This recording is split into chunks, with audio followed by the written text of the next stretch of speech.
the major error that he's making here is what's called a categorical error. A categorical error is when you conflate two or more categories, and you treat them as if they're one thing, as if they're one category, when in reality they are different from each other with very distinct definitions. Here he is confusing two different categories. One, uniformity of nature, the other, uniformitarianism, which are not the same thing. These are actually two very different statements or claims. Okay, in the case of uniformity of nature, that involves the way nature is if it's left to itself. That includes laws of nature. That would include certain patterns in nature that are discoverable by us. That includes the principle of induction. The way things are that normally works. Like, for example, let's say the sun rose up today, then it would be reasonable to assume that it will raise up again tomorrow, day in, day out. Same, because the earth is going to revolve around the sun the same way, one way or another. Uniformitarianism, however, is a philosophical and arbitrary assumption about the past based on the present rates and conditions, and I'll explain that in a second, but the rates and conditions of the way things are today. In other words, like if the land is eroding at a certain rate, you then assume that it's always going to erode at that rate. That's not uniformity of nature. That is uniformitarianism, because you assume that it will always have the same rate of erosion. However, if the conditions were different, this could actually affect its rate. Just because it's eroding at a certain rate today doesn't mean it always erode there. Like, for example, in the case of floods, or even a global flood, this would all change that. The erosion rate would be much more increased. But you have to assume no global flood. You have to assume no floods, no mudslides, no glacier activity, nothing like that. You have to assume that there is no way it would erode at a different rate than what you're observing today. Well, hello, and welcome to Apologetics 101. I am your host, Christian apologist Brian T. Bowen.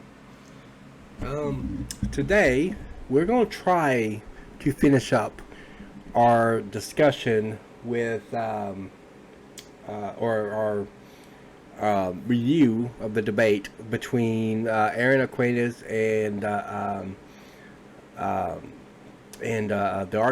Kevin from the Ark Ministry. I'm not going to be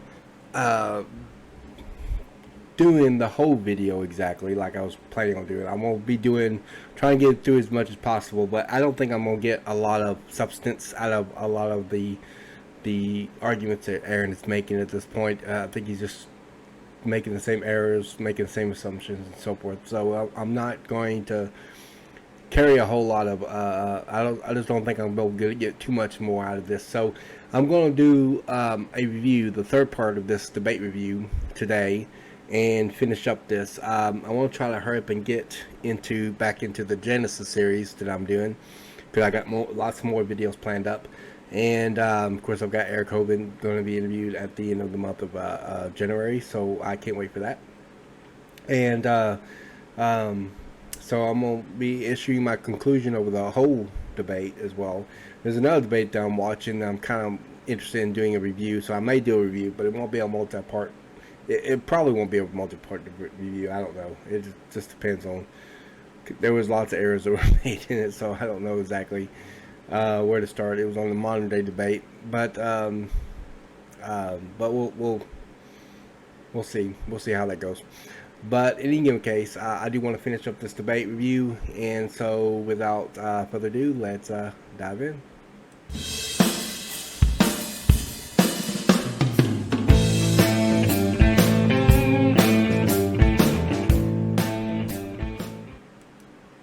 All right, let's cue our video, and let's get to it.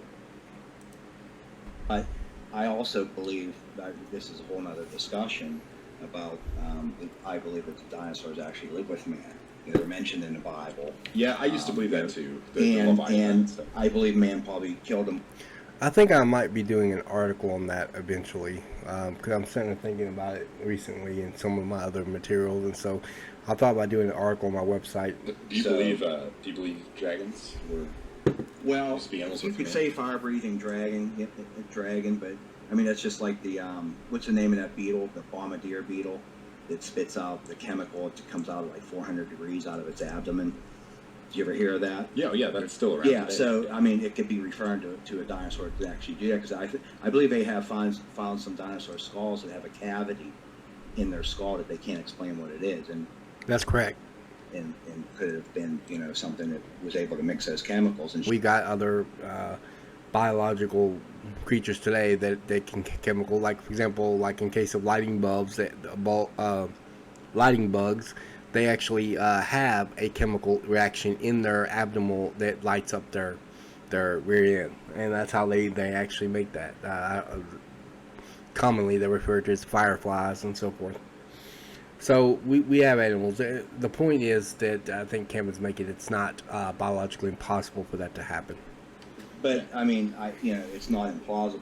But what I think, just like the reason I personally believe that dinosaurs were large reptiles, because a reptile doesn't really stop growing its entire life. And what's the average lifespan of a reptile now?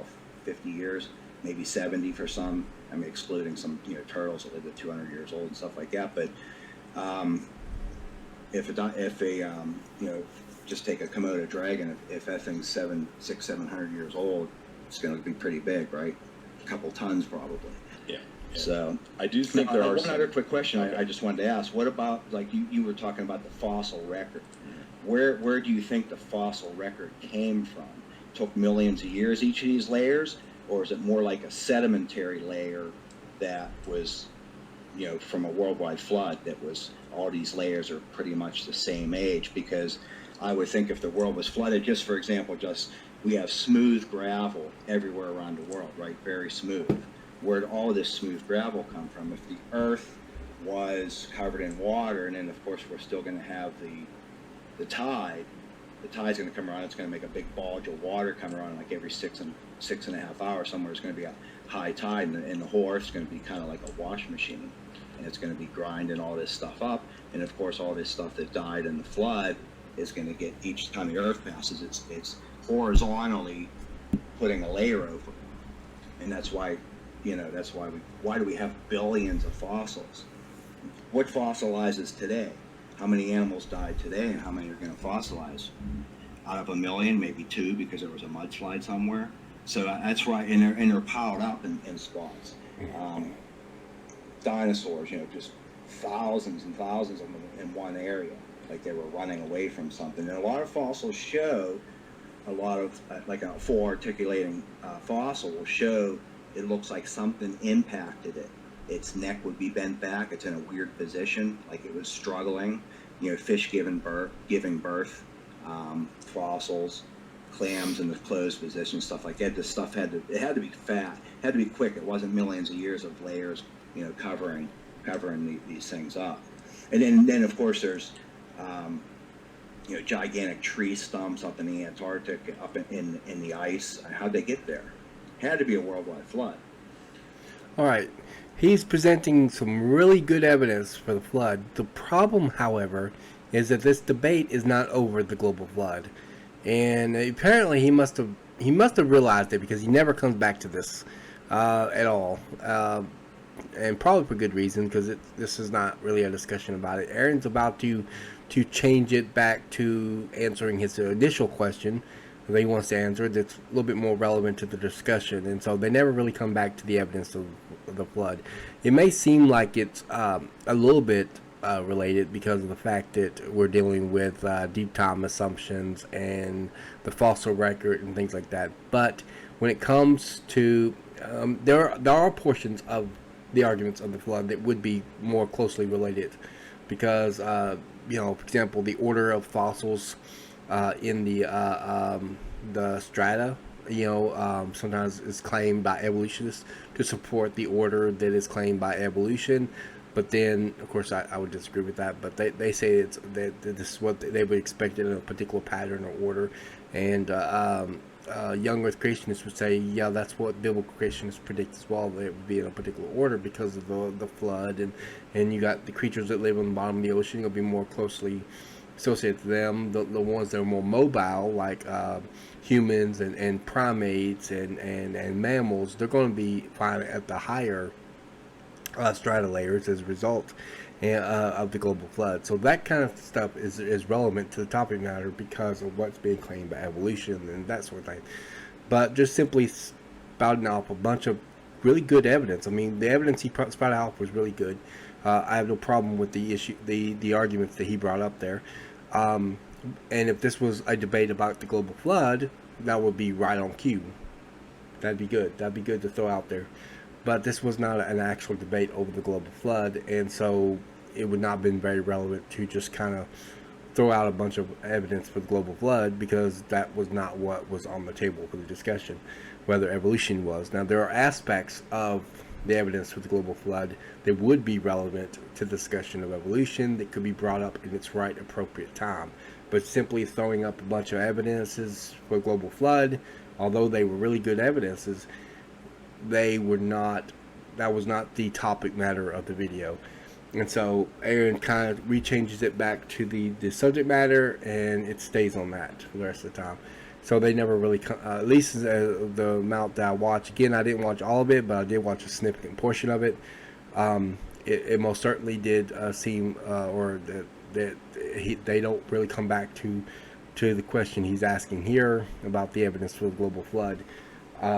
Again, I think it's because this discussion isn't really over the global flood, and Kevin must have realized that after he had already presented all that evidence. But the evidence he presented was really good, so I have no problem with that. But the timing of using that evidence in this manner makes it sound like he's throwing up something completely irrelevant to the discussion. And so that was probably the one negative side to what he's doing here. Now, like I said, there are certain aspects of the global flood that would have been relevant to discussion of evolution once you get into some of the more detailed specifics. But just simply throwing out, oh, we have all this evidence for global flood. Yes, we do. But this discussion is not over a global flood. It's over the theory of evolution. So, I actually didn't finish answering your first question, so I'll briefly. Oh, okay. The human, the transition formula. So there are other human species that did survive. So we're Okay, so Kevin is asking, if we remember from the previous video, Kevin is asking for the transitional fossils, the intermediates between ape and man, okay? The thing that's missing from the fossil record. So in response to Kevin, he points out two fossils that even he agree is entirely human. They're not transitional fossils. They're not intermediate states. So why is he pointing out two fossils that he agrees is human? We agree that there are human fossils in the fossil record, but that's not the same as intermediates. Let's continue on this. I'm going to see what Aaron states here. almost, if I remember right, we're Homo sapiens sapien. Okay. But there was also the Denisovans that was found in the earliest fossil and first one for that species was found in Denisova, which is where it gets its name. There was Erectus, Neanderthal. There's a few other. Okay, he's going over human fossils. Nobody debates the fact that there's human fossils. So if Kevin is asking where the transitional fossils are between human and ape, why give fossils that are entirely human and nobody thinks is transitional? There's a few others, and these primates had common ancestors with. He said primates. I don't know whether he's talking about humans. Sometimes they call humans primates. Humans aren't primates, in spite of the fact that they classify them that way, because it's a man-made classification. But humans and primates are not the same thing. Sometimes the evolutionists considered humans to be primates, but they're not. There are actually differences between us and apes and that sort of thing, even fundamental ones. So we're not primates. So you'd be better to classify us as humans rather than primates. But he could be talking about wholly primate, something that's entirely apes, because you can find that in the fossil record, whole apes, and you can find the whole humans. But we don't find is an ape-like human or a human-like ape. We don't find transitional fossils between the fossil record. So where are they? They're missing from it. We can find various kinds of humans in the fossil record, like Neanderthals or something, which I think he's going to bring up. We can find that. Yeah, absolutely. But they're still human, as he himself would admit. They're not transitional. All right, let's continue. Modern Homo sapien with some other great apes. So they didn't descend necessarily directly from, say, the chimpanzee, but like chimpanzees, Neanderthal, and Homo sapien had common ancestors. Okay, what he's basically saying, essentially, he's saying it a little different. He's in a roundabout way, but evolutionists usually claim that apes and humans descended from a common ancestor, namely what they call an ape-like ancestor, an ancestor that is similar to apes and that sort of thing. Now, the way abolitionists actually do claim that we descended from apes. I mean, they actually have actually directly said that, and they've said that in the past. But we still have apes, and so that becomes problematic for it, so they say ape-like. But that's kind of a semantic nonsense. Ape-like. What's exactly qualifies as ape-like exactly? It's ape, but it's not ape. that's just weird. That's a weird type of thing. It's really ad hoc. It's just a way of getting around the fact that we have apes. But let's just say, regardless, an ape-like minister, we don't even have the ape man. We don't have Bigfoot. Bigfoot's still missing. So is all the transitionals in the fossil record. So this is nothing more than pure conjecture on the part of the evolutionists. Just further back, and that's effectively what common ancestry is. But those fossils exist. In fact, anyone with European ancestry shares some. And nobody denies that. The issue is not over the fact that things change over time. We have humans that have changed over time, and nobody disagrees with that. But where are the fossils, the intermediates between ape and human? That's what he's asking. Essentially, in a very roundabout way, Aaron is admitting we don't have the fossils that show actual evolution. All we really have is the fossils that show fully human and fully ape, which is what we see today. And that is what we observe in the fossil record. But that isn't evidence for evolution. You'd have to show evidence for evolution.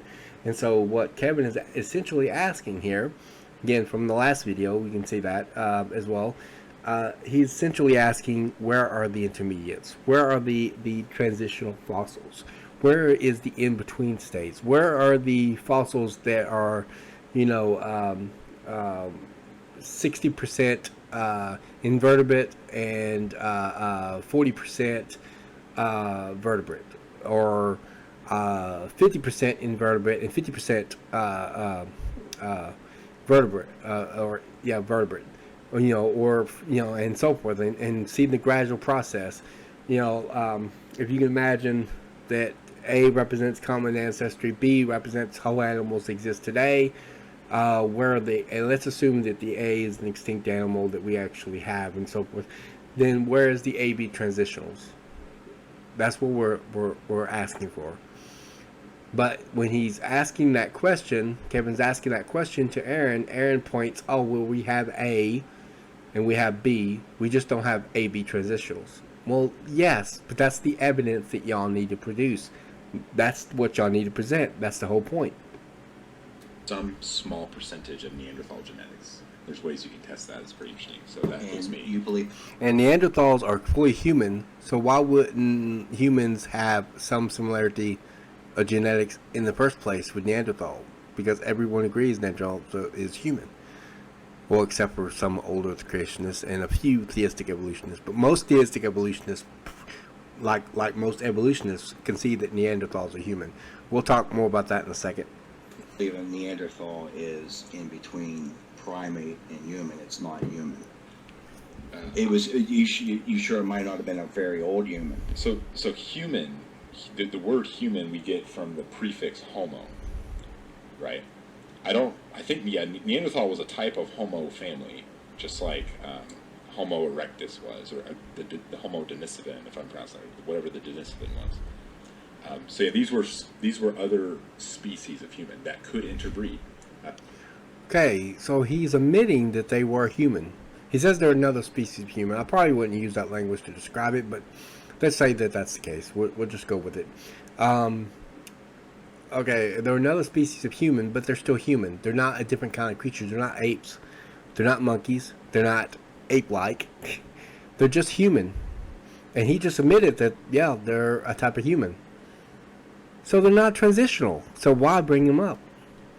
Of course, people today would have some genetics similarity and whatnot. And nobody doubts or questions, including evolutionists, that Neanderthals are related. In fact, evolutionists actually think Neanderthals are closely related to modern humans. So there's nothing about them that anyone thinks is transitional. And I'm sorry, I didn't want to cut you out, but are they determining this because of the way it looks, because it has a very large eyebrow ridge and a large jaw? Is that how they're determining that it's not modern human? Yeah, Neanderthals had some unusual facial features. That was it. But most evolutionists, now this right here, Kevin might actually been making a straw man. I hate to say it, but he probably, because most evolutionists would say it is related to modern humans.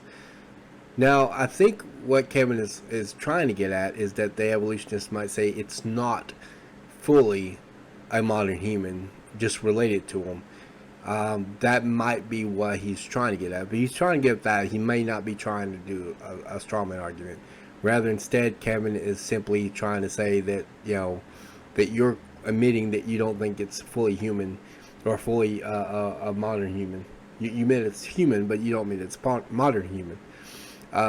But again, I'm not exactly sure if they would dub it that way. They may say it's not of the same species as Aaron said, not the same species as Homo sapien, but they would still recognize the fact that it is part of that grouping, that kind, that humans and so forth. So they would recognize that it's fully human. So, but I don't know if I would stated it that way, but in any given case, they do have some unusual facial features. That doesn't really make them any less human, though. Well, the degree at which you trust what the science does, I'm not going to be able to fully unpack for you. But whatever... It's not a matter of trusting the science. It's a matter of trusting a person's opinion about the evidence. It's not a matter of trusting the evidence. I think Kevin, me, and everyone else would agree that we have fossils that is labeled as Neanderthals. Nobody disagrees with that. But the question isn't disagreeing with the evidence, it's disagreeing with the interpretation of the evidence that's made by evolutionists. That's the issue. Like, simply put it this way, the science you do believe in, the same methodologies are used for everything else they claim. Not necessarily. They have a lot of double standards involved. So, the science you trust to build your computer, to make the internet... Okay, now he's going to go into equivocation fallacy. Let's let him finish that thought. Build airplanes, fly to the moon if you believe we did that. Some people don't. Like, it's the same scientific method. That's false. It is not the same. No. Huge error. No, it's not the same thing. Not at all. The same science that allows you to fly to the moon and have space shuttles and space stations and be able to send a man into the moon, into the stars and design computers, that's part of empirical science. And it does work off the scientific method, absolutely, but not in case of historical science. Historical science is not the same kind of science that builds computers and sends people to the moon. That's not what historical science does. It's based on a lot of interpretation, a lot of assumptions of the evidence, and that sort of thing. This is not the same as empirical science, because empirical science, you actually have things in front of you that you could be able to observe, you could be able to test, you could be able to repeat, you can be able to experiment on because you have it in front of you to experiment on it. You can't do that with a past event. The scientific method actually is virtually almost completely useless when it comes to a past event. I'm not saying it's completely useless, but it's almost useless because it was never intended to evaluate a past event. It was always intended to evaluate things in the present that we can actually observe, repeat, and experiment on. We can't experiment on something that's not in front of us. We can't repeat something that has already happened once. We can't observe something that is beyond our lifetime and our personal experiences. We can't do that. And because we can't do that, the scientific method is virtually useless with it.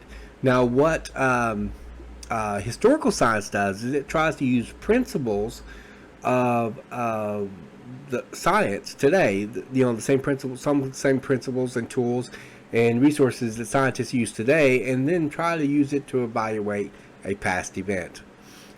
Things like astronomy, biology, computer science, information science. These things are part of empirical science. Things like paleontology, forensic science, evolution, Big Bang, these are part of historical science. And you could say it's science in some sense, but not in the sense of empirical data. If you're going to argue that this is the same kind of science that we build computers with, then you've just equivocated on the word science. That's not the same science that we use to build computers. It's not the same science that we send people to the moon, and it has nothing to do with the scientific method. You can't observe a past event that has already happened. Okay, other than, you can observe, events, historical events that's happening in your own lifetime within the scope of your own experiences. You can do that, but you can't observe something beyond your own lifetime or your own experiences, which would only be a very fraction of history, a very small sliver. But everything else in history, we would not be able to do that empirically. Now, I'm not saying that you can't evaluate a past event. Sometimes people will make a strawman argument against young Earth creationists because we are acknowledging the fact that we are actually acknowledging the fact that that you can't empirically evaluate it. And some people think, oh, well, that you're teaching empiricism, you're saying there's no way to know it at all. We're not arguing there's no way to know about a past event, because then we would shoot ourselves in the foot, because then how would we know the world's 6,000 years old? So that we're not arguing that. We're not even entirely arguing that you can't use the tools of science at all. You can still use the tools of science, but there are limits and there are assumptions, and these kinds of things have to be recognized as we're doing that. And so we're not, and of course a historical source can tell us about a past event and that sort of thing, and eyewitness accounts and things like that, and we can get that from that. But as far as empirical science using the scientific method, we can't evaluate that in the past. We can't do that. In a little bit, he's going to get into uniformitism. Well, he's going to claim it's uniformity of nature, but he's going to conflate categories. And I'm a presuppositional apologist, so that's one of the things I really want to get to before I end the discussion. But I do want to point out something before I continue Aaron's comments on this. Look at his title of debate. I'm assuming you can see my mouse pointer here. All right. It says, okay, debate young Earth creationism versus evolution / Big Bang. This is something I just realized recently. I didn't even think about it at the time, because there's an actual error. There's actual error in reasoning in this title, and it's so subtle it's hard to even say. And I'm not saying that Aaron is making the fallacy intentionally. I'm sure he didn't. I'm sure he was just biblical creationists are also called young Earth creationists. And of course, evolution and Big Bang is a particular view that he's combating. So I don't think he's intentionally making this fallacy, but it does make it, and it's so subtle. And I actually knew about it. But it's so subtle that we don't even realize it at the time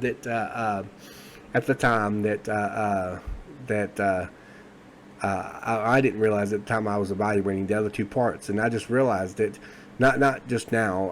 I realized it, right before I did this video, that this title is actually committing a fallacy in logic called the fallacy of begging question epithet. The begging question epithet fallacy is found here in ism on creation, young Earth creationism versus evolution that doesn't have the ism. So the assumption is that young Earth creationism is a belief and evolution is not. The idea. All right. The idea is that evolution is not, and that's just incorrect. It's one belief versus another belief. Evolution is a belief. Now, again, I don't think he did this intentionally, but a lot of different discussions actually do it, and sometimes it is done intentionally.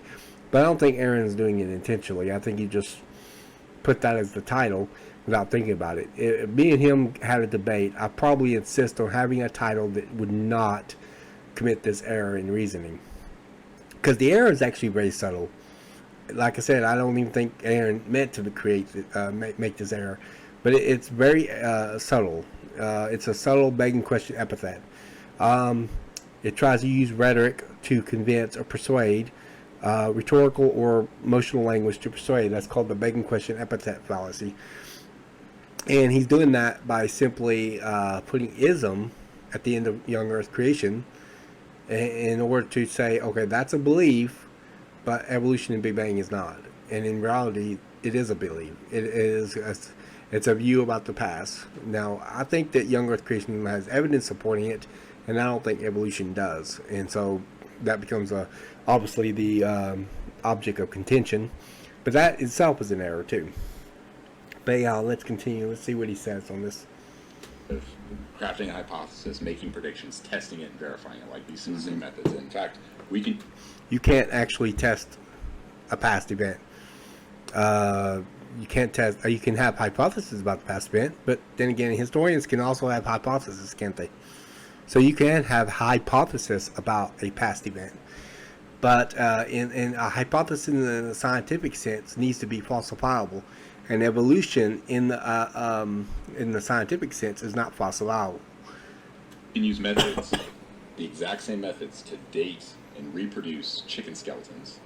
The exact same method with the same precision we are used to reproduce dinosaur constructions and the Homo erectus, which is much, much earlier.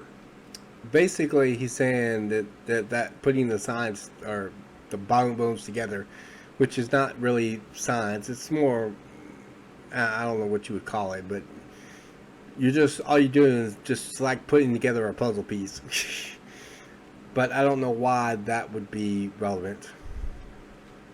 Than the dinosaurs were. It's theorized that modern man, like the current Homo sapiens genome as it exists today, is about 200,000 years out of Ethiopia. That's where the oldest fossils are. Again, conjecture, no evidence for it. And but over the course of 2 to 4 million years, it's somewhere around there, the overall Homo genus was around. Nice story, no evidence. But the dinosaurs have been around for like 66 million years was the latest like whatever the late Jurassic was. Again, conjecture. So now, as far as the science goes, there's no science at all that modern man or any modern primate existed alongside of the dinosaurs. Not necessarily true. There is evidence of it, but anyway, it wouldn't matter because there would be historical evidence, because we actually have evidence from the Bible, and we also have dragon legends all over the world as well. That qualifies as evidence as well. Now, he might be just talking about scientific evidence, but then again, to put it blunt size on it, evolution don't have any scientific evidence in support of it. So you still wind up having that issue regardless. But as far as evidence of dinosaurs, it's there's no reason to believe that dinosaurs and man didn't live together. That's unless you just want to buy into the conjectures of evolution. But we have reasons to think that dinosaurs and man lived together at the same time. We have a historical source, namely the Bible, that talks about when dinosaurs were created, and when man was created, and we also know how long ago man was created, and we also know that there's references to dinosaurs in the Bible, not to the word dinosaur, but to the concept of what a dinosaur is. It's mentioned in Job 40 and 41. So we do have that. You could also point to other evidences such as dragon legends and things like that. And anyway, prior to the Yucatan event, and the interesting Now, you were saying about millions of years. How about the soft tissue they found? Dinosaur soft tissue. all right, this is a very good response that Kevin does. Kevin actually throws out a discovery that was widely known today, and a lot of old earthers even know about it. Aaron doesn't seem to be very knowledgeable about it, and we'll see that in a minute, but he might be more knowledgeable now, a few years later, but making this video, he wasn't very knowledgeable of it. But essentially, a scientist by the name named Dr. Mary Schweitzer, and she's a paleontologist and an evolutionist, and she found unfossilized dinosaur bone that actually had tissue inside it and red blood cells as well. Kevin doesn't mention the red blood cells, but that was found along with it. They tested it; it is blood cells. And when Mary Schweitzer looked at this, she said she turned to her assistant and made the statement that these are supposed to be. She said, "It looks like blood cells." He goes, "Blood cells? Looks like blood cells." And he turns to her sister and said, "These are supposed to be 65 million years old. How can blood cells last that long?" And the reality is it can't. Biological molecules cannot last more than 10,000 years. Less than 10,000 years is the limit on biological molecules. And blood cells, tissue, things like that would break over time. And since then, lots of other biological molecules have been found, and they also found tissue and blood cells in other dinosaurs. Before Mary Schweitzer found that, nobody ever thought about looking inside dinosaur fossils, bones, to see if it existed, because they just assumed it didn't, because it wouldn't last that long if these things were millions of years. But it also shows how a worldview can affect a person's interpretation of the evidence as well. Now, in a minute, Aaron's going to show, he's going to show a complete lack of knowledge of this discovery. He's not going to be familiar with it. The evidence that he brought up was very strong evidence that these dinosaur fossils are not millions of years old.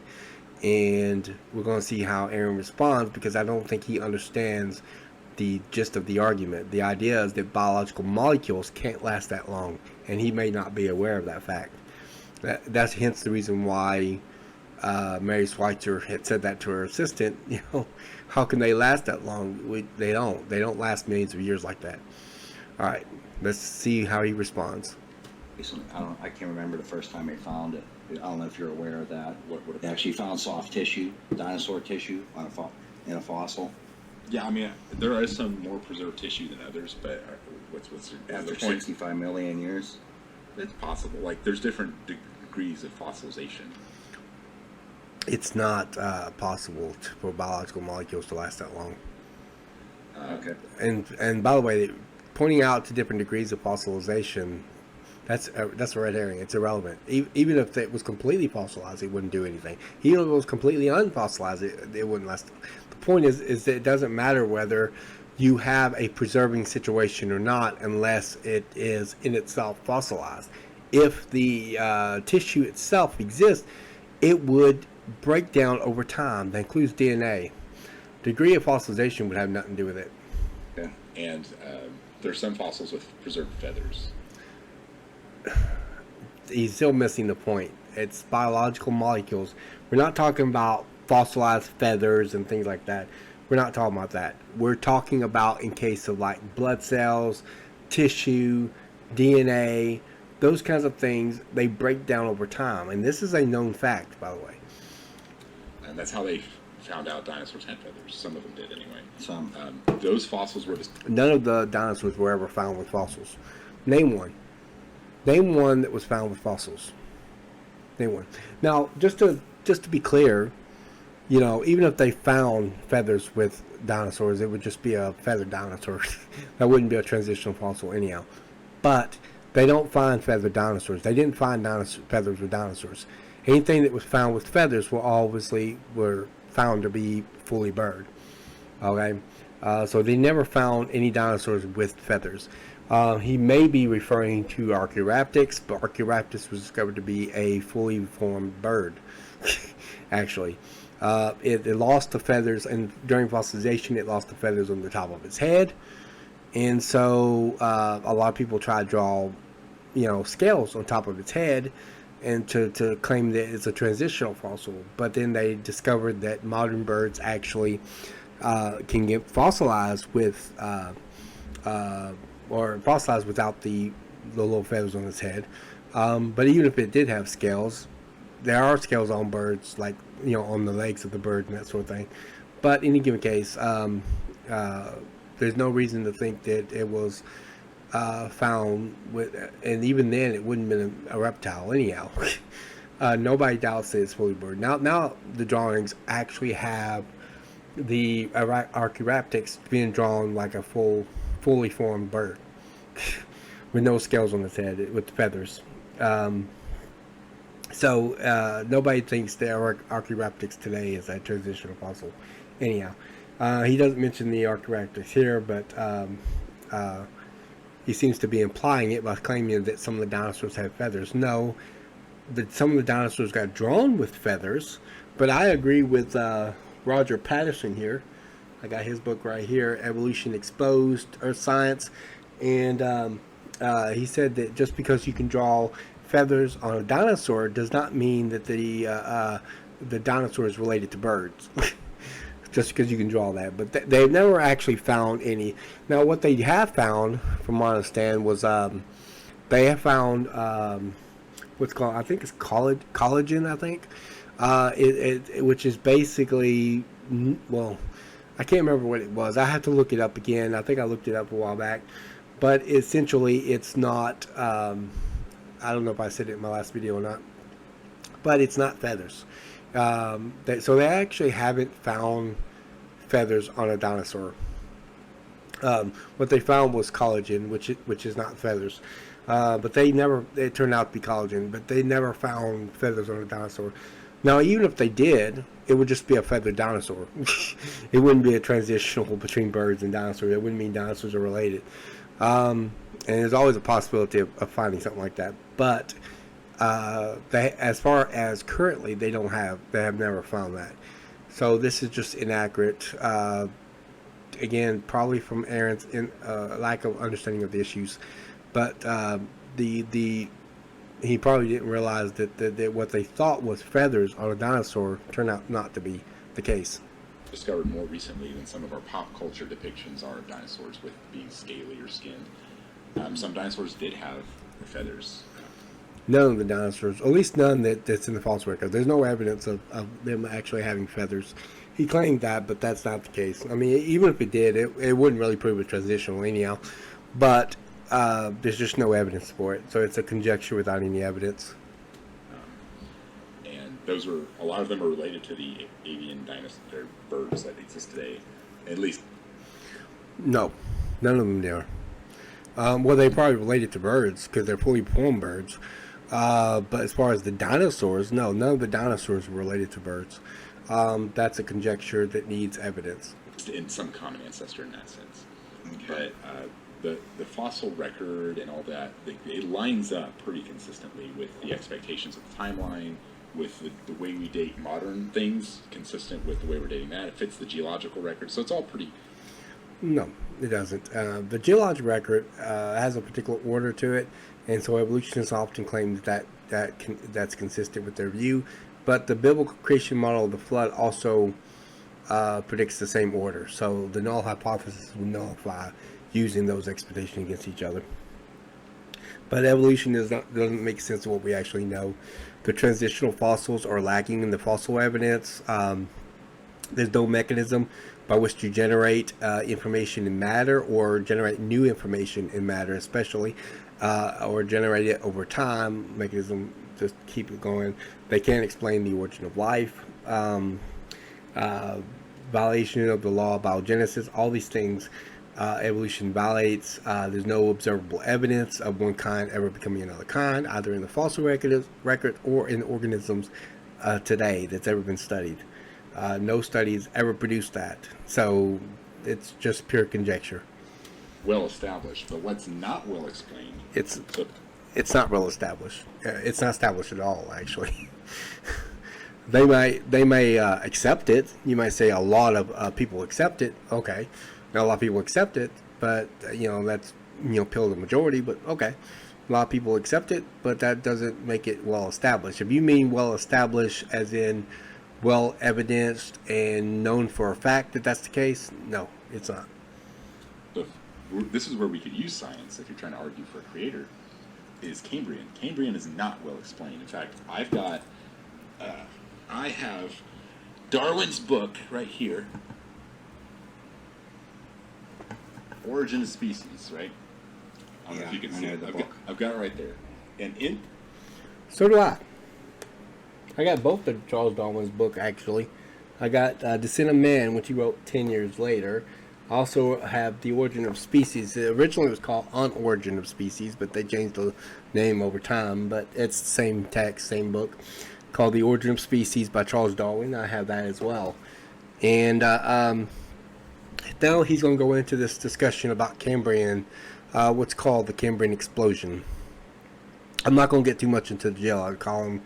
There's all kinds of problems there. But as far as the Cambrian explosion, the Cambrian layer, he says, well, Charles Darwin mentioned that. Well, yeah, because the Geological Column was originally invented by Charles Lyell.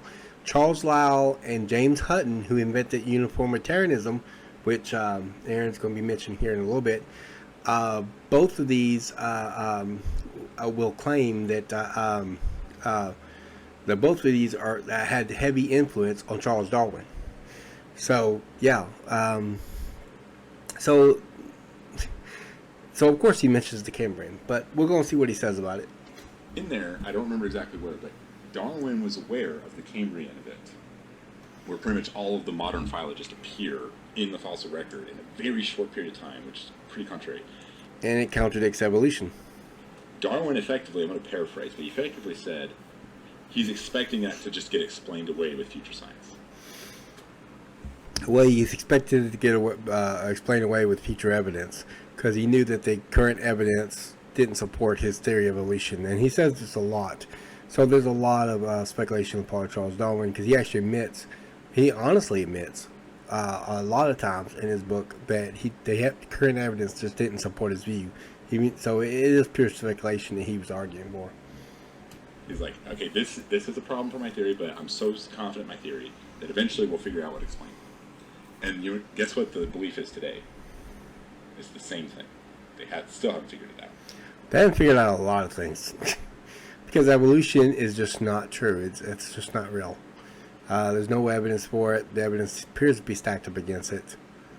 Now, that alone isn't just proof that God exists, but I mean, it's actually evidence against evolution altogether. And evidence of things. I mean, essentially, I don't accept the geologic history that is proposed by evolution and that sort of thing. And the Geological Column, I don't accept that, because if it truly existed on Earth, it would be over 200 miles long. What they do is they take the different sedimentary layers in different locations around the world, and they put it together in the form of a Geological Column. And that's essentially what Charles Lyell did. But it don't exist, all those layers, in the Geological Column. It doesn't exist on Earth today. We have sedimentary layers in different locations around the world. Cambrian, for example, is located near Cambrian, England, and that they put it in a particular order to try to match what evolution actually claims about itself. I don't think it's purely accidental. But you asked, like, I was answering the human transition for, like, there's definitely early human species, at least as far as the science tells us. To me, They're all human.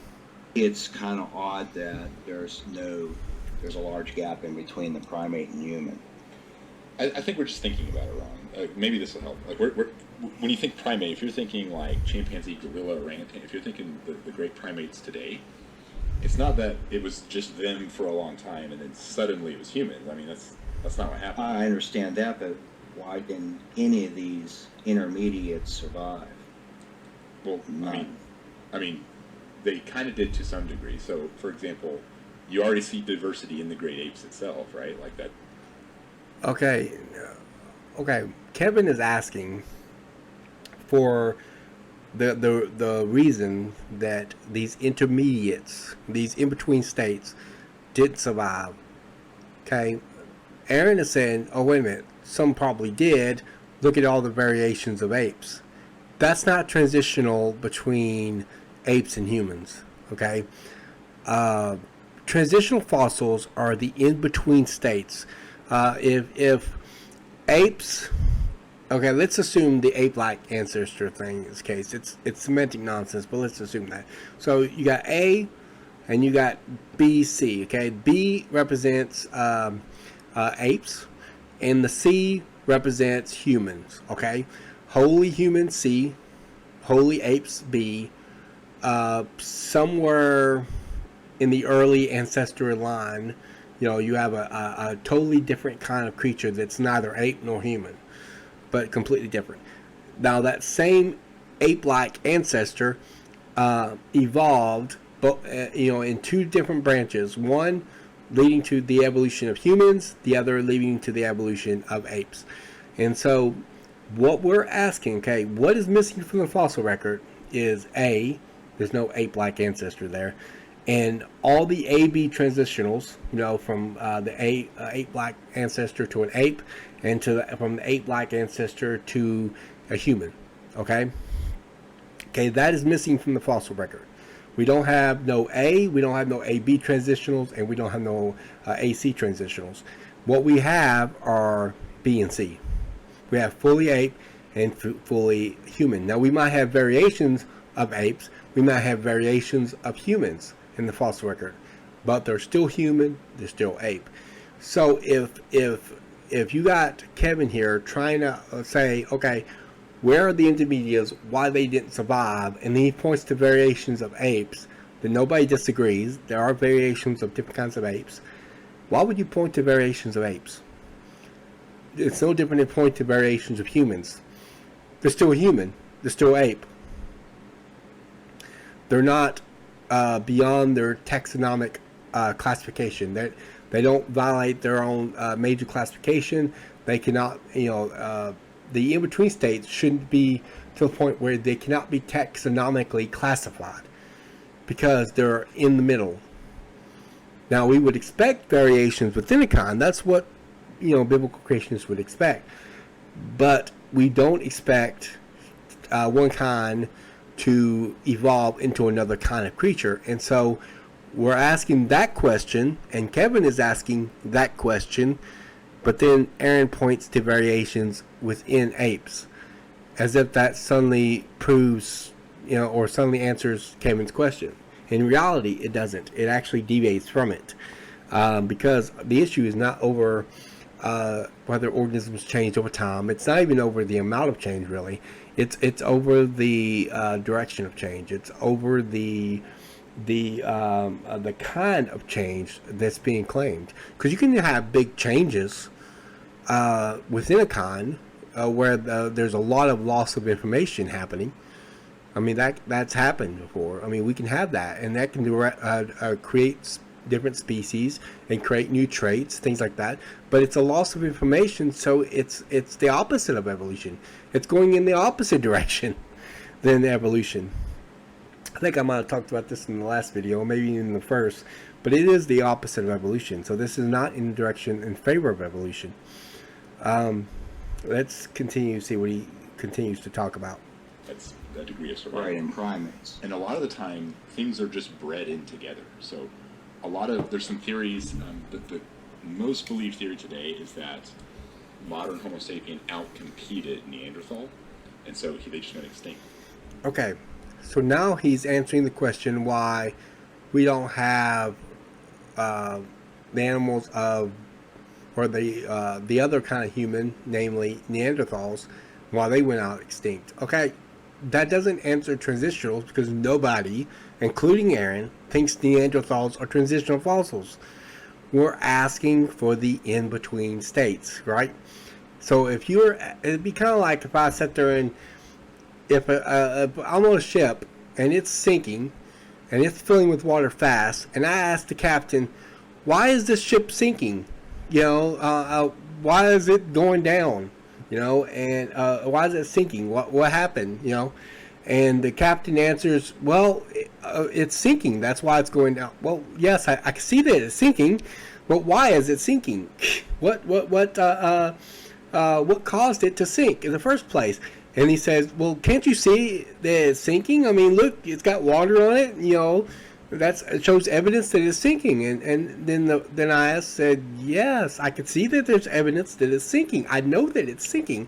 I'm not asking if it's sinking. I'm asking why is it sinking?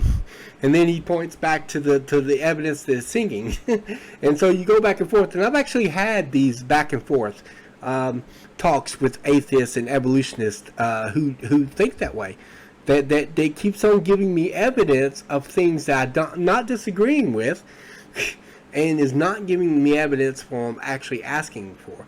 And that's what Aaron's doing here. He's giving Kevin evidence of things that Kevin is not disputing at the moment, and he's not answering the question that Kevin is actually asking. Namely, what happened to the intermediate species? He's asking what happened to the in-between states. What happened to the millions upon millions of in-between transitionals that we do not observe in the fossil record, that we should be observing, but we don't observe? And then he points, oh, well, we think maybe Neanderthals went extinct for this and this reason.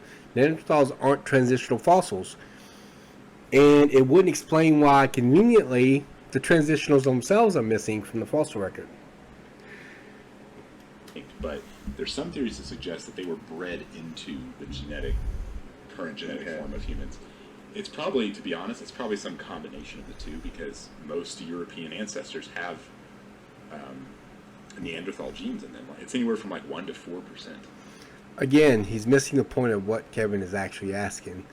Again, it's like the ship captain who keeps telling me that there's evidence for the ship sinking, and I keep asking, why is it sinking? What happened? What caused it to sink? And his answer is the fact that it's sinking. He's providing evidence of things I'm not disputing or even asking any question about. I'm asking the reason for it.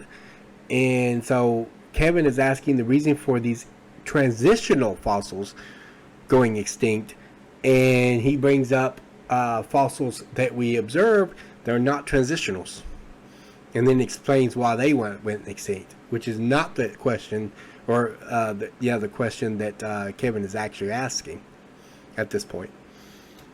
I think we just disagree what the Neanderthal was. Well, I mean, what do you think I think it was? I think that it is, if you're really, do you believe that we eventually evolved from a lesser, more like a primate, or we branched off from something? So, that's not exactly what he was saying Neanderthals was. So I think Kevin might have misspoke here. Now, sir, I wasn't calling Neanderthal a primate, as you're understanding it. I wasn't calling it that. It was just another type of human. So he admits it's a human. Then it's not transitional. In fact, there's this other species of human. I can't remember. But it has nothing to do with primates. It didn't climb trees. It didn't. Did it have a language system? I mean, we don't know. Yeah, we don't know. But so Kevin is trying to get back to the point. That doesn't answer his question. He's trying to say, which he's right. It doesn't. I mean, how intelligent was it, and how would you determine if it's human, a great aged human, or if you, I don't know if you believe the Bible dates back, pre-flood, with people living 900 plus years. I'm not sure what your thought is on that, but so as far as like there's no scientific opinion on that. No. So, but I'll answer that in a second. So I think we're just thinking about it wrong with the jump from primate to human. Like that you're jump. right. I wouldn't say Okay, we're not saying that there's a jump. We're actually asking for the reason for the jump, because there shouldn't be a jump. Actually, according to the way evolution describes itself, it should be slow, gradual processes, and it's not. Well, then a lot of times you've been mentioning, millions of years and billions of years. That's another question I often have. How can you measure billions of years? I don't think you can do millions, but how's that measured? And you say it's science. Is it a real accurate scientific study? Is it observable, or is it more of a hypothesis? So I'll answer this the best I can as a layperson, so not a scientist, because there's more specifics that explain it. But effectively, if we believe we live in a natural world, right? Even as Christians, we believe God created a world that operates naturally. Like operates according to certain laws of physics that we can produce and test. And we expect that the way the world works is true everywhere. It's not just true here, it's indifferent here, like the laws of physics stay the same. So if we believe they call that the uniformity of nature. If we believe in the uniformity of nature, and it acts consistent to that, and we're not being incredulous, then the verifiable predictions that we make from things we've tested already can be expected to have been true in the past. All right. I've been waiting for this. This is one of the ones I've been really wanting to comment on, because guess what? I'm a presuppositional apologist, so I know a lot of stuff on this particular topic, and we talk about the uniformity of nature all the time, because that's what we would expect in the biblical creationism. Christian biblical worldview, we would actually expect that that nature is uniform and it has laws of physics. But that the laws are constant and that it doesn't change. And we don't actually believe that any of the laws have changed. Just so you know, a lot of old Earth creationists. I'm not saying that he's directly using the Strawman argument. His error, I'm gonna talk about his error in a minute, but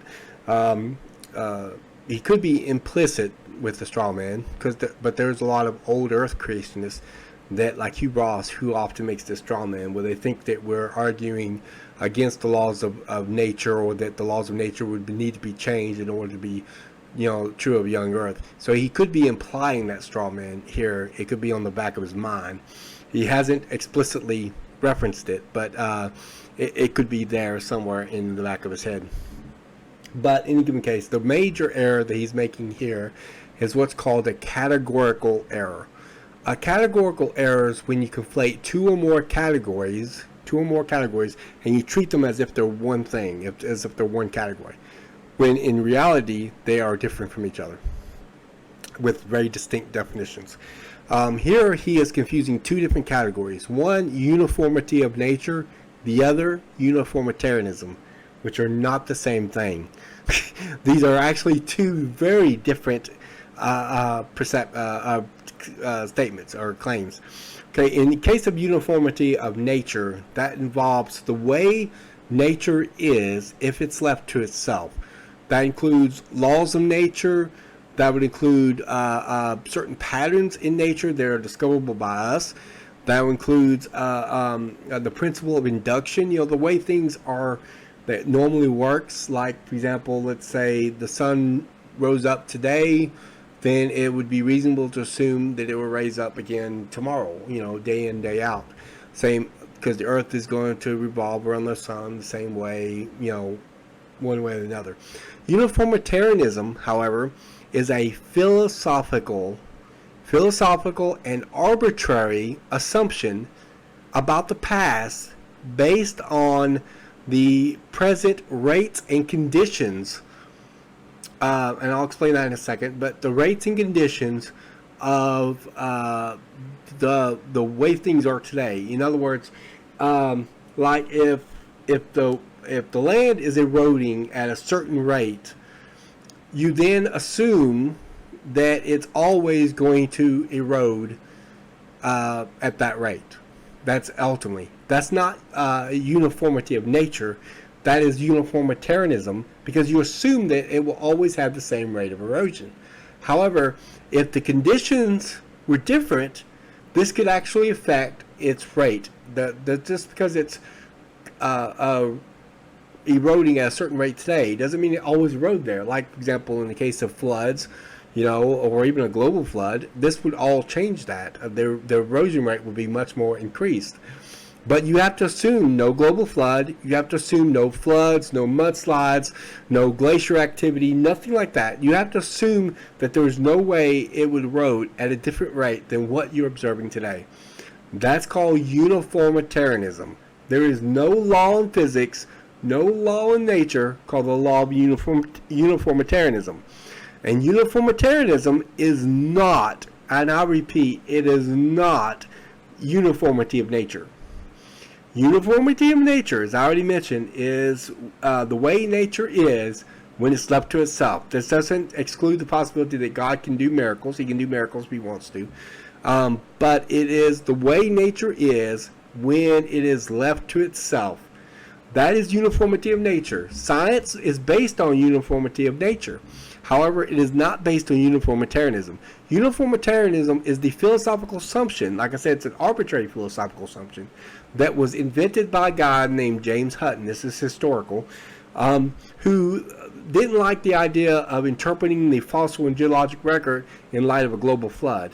So he thought, let's arbitrarily reject the flood and interpret these layers in reference to slow, gradual processes over millions and billions of years. That's uniformitarianism. That is not uniformity of nature. So this is a major, major categorical error on the part of Aaron. He just conflated two different separate categories with very distinct definitions from each other. They're not the same thing. Uniformity of nature is not uniformitarianism, and uniformitarianism is not uniformity of nature.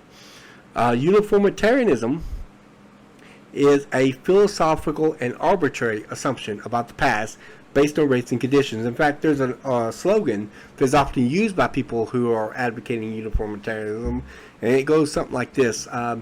The key to the past is in the present. That's essentially a slogan that comes from uniformitarianism. There is no law of physics. So you don't have to sit there and say, oh, well, your beliefs violate the laws of nature. No, they don't. There isn't anything that I believe as a young earth creationist, any argument I accept or argue for, any model that I accept or argue for, or any position that I hold as a young earth creationist that violates the laws of nature. None of them. And it becomes a straw man argument to even argue that that's the case, because it's not the case. And no young earth creationist would that's informed, especially young earth creation scientists, would argue this way. We've actually demonstrated things in laboratory experiments that we have done. Like, for example, we've sped up radiometric dating before by simply exposing it to heat and pressure, where the half-life does a kind of shortcut, if you will, and accelerates it. And we've even accelerated by a factor of 1 billion at one point in one experiment. And so that doesn't mean that we suddenly changed the laws of physics while we were, doing our experiments. And by the way, there's another thing is you could actually disprove uniformitarianism. And you disprove it by using what is called a reductio ad absurdum argument. This is a Latin term that means reduction to absurdity. And essentially, this is where we show the conclusion is either absurd or inconsistent with itself if we were to assume the same things. Now, as a biblical creationist, I do not hold to uniformitarian assumptions. No biblical creationist does. But I would say that I can show, using their assumptions, how most of the evidence, I wouldn't say all of it, but most of it, would support the biblical creation model of a young Earth and young universe. For example, the decaying of Earth's magnetic field, or the fact that we're losing the moon. The moon is actually moving away from the Earth. And this is a known fact. You can find it on NASA's website even. And so, if you look at how some uniformitarianists will, like evolutionists, will try to argue that, they were quick to abandon their assumptions when those same assumptions are used against them. But most of the evidence, C14, the winding up dilemma, the existence of blue stars, and things like that would contradict their positions. The decaying of Earth's magnetic field, the magnetic fields of the other planets of the solar system, if we were to assume the same thing, that the rates and condition things change today, is the way it's always been, then we would end up, it would support young Earth. There's a particular model that was designed by a physicist named Dr. Russell Humphreys. He's a young Earth creationist physicist, and he designed this model on dating the ocean floor. It actually not intended to date it. It's intended to show that if we assume uniformitarianism, we come up with an age limit of the maximum age limit, what's called an upper limit, for oceans that defies evolutionary views on the ocean. Because the evolutionists think that the oceans are about 3 billion years old.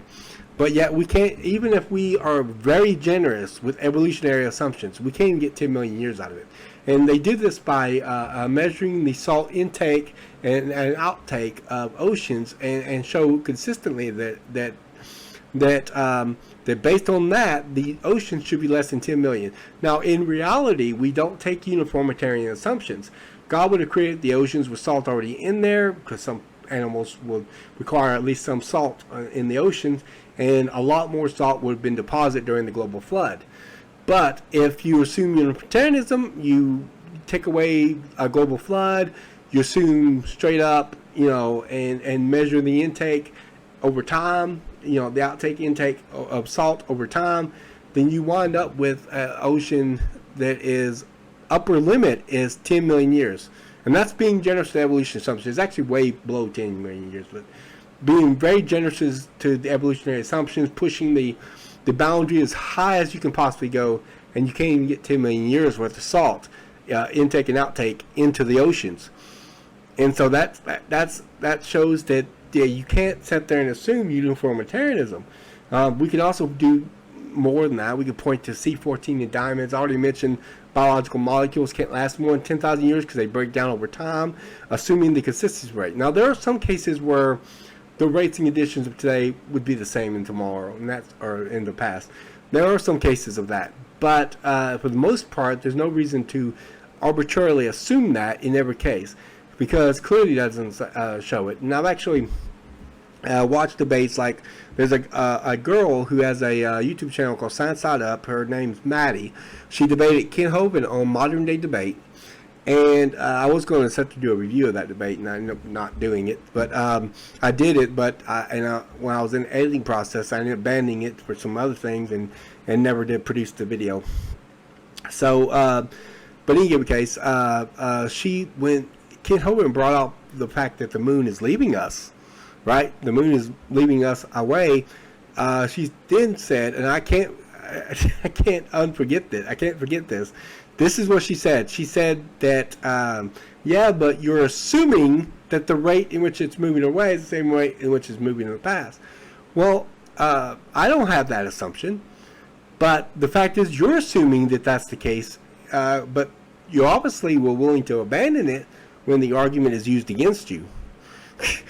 That's the whole point. I'm willing to accept the fact that the moon was moving away at different rates and conditions, but then again, I'm not the one who's a uniformitarianist. So yeah, you can show uniformitarianism as false. Uniformity of nature is a different concept from uniformitarianism. As a young Earth creationist and a presuppositionalist, which, by the way, most young Earth creationists are presuppositionalists.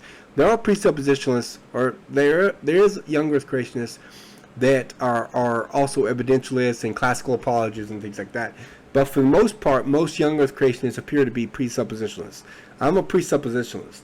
And so as a young Earth creationist and a presuppositionalist, I can say uniformitarian nature we agree with. And we don't believe that the laws of nature have been changed. Not over time, not today. But they would not verify the age of the Earth. They don't verify the age of the Earth. What they are doing is using uniformitarianism, which is an arbitrary philosophical principle by which they are measuring the rate in which things are decaying today and assuming that it's always decayed at that rate. In reality, it did not. And that sort of thing. So this was a major thing that when I was watching some more of the debate, that I caught him doing this and making this error.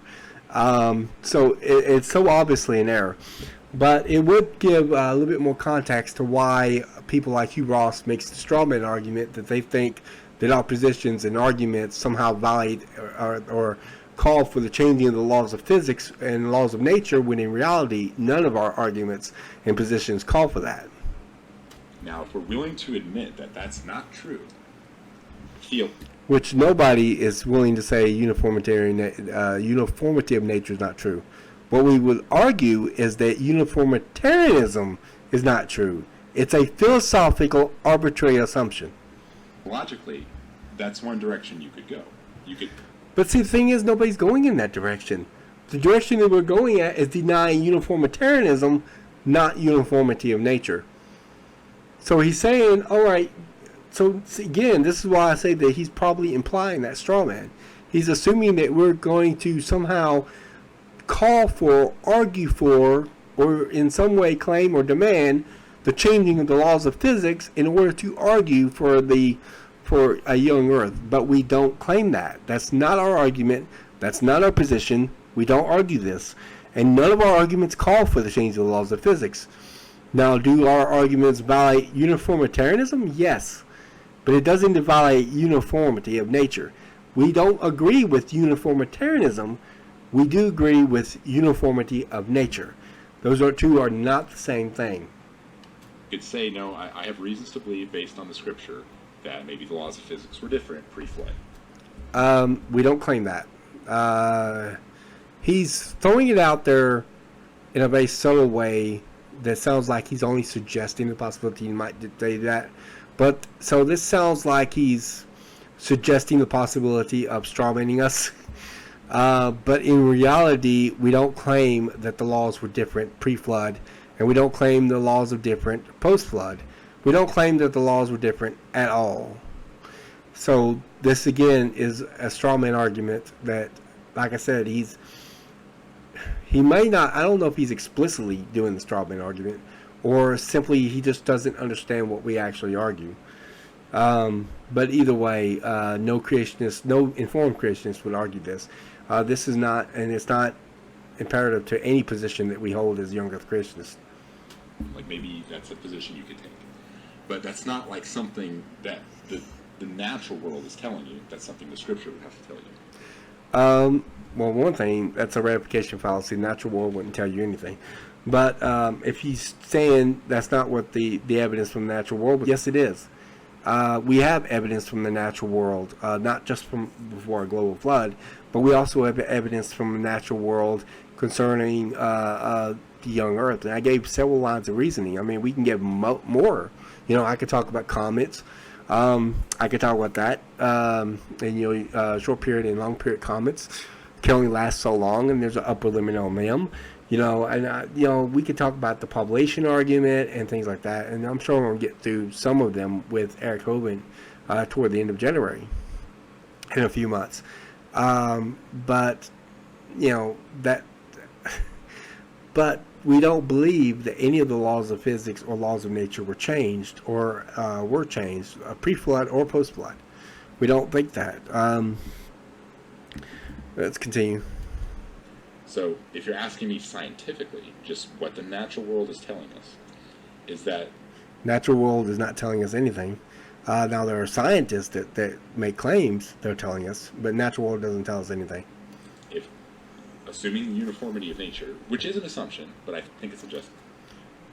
Uniformity of nature is a reasonable assumption, and it is one that's supported by, as far as I know, everyone, including young Earth creation scientists. What we disagree with is uniformitarianism. So he keeps making this categorical error. He seems to think that they're the same thing. They're not the same thing. They are very different from each other. Look up uniformity of nature and look up uniformitarianism. It's going to have very distinct definitions for both of these. It's an assumption, but that's an assumption. That the methods we can use today that work would be retrojectable into the past. You can't do that without having certain assumptions, and the assumptions behind things like radiometric dating and stuff like that are unreasonable. You have to assume that the rate of decay is constant. You have to assume that that nothing was added to the sample. Obviously, if additional radioisotopes were added, this would corrupt it, and the date it would throw the dating off by a lot. And you assume that the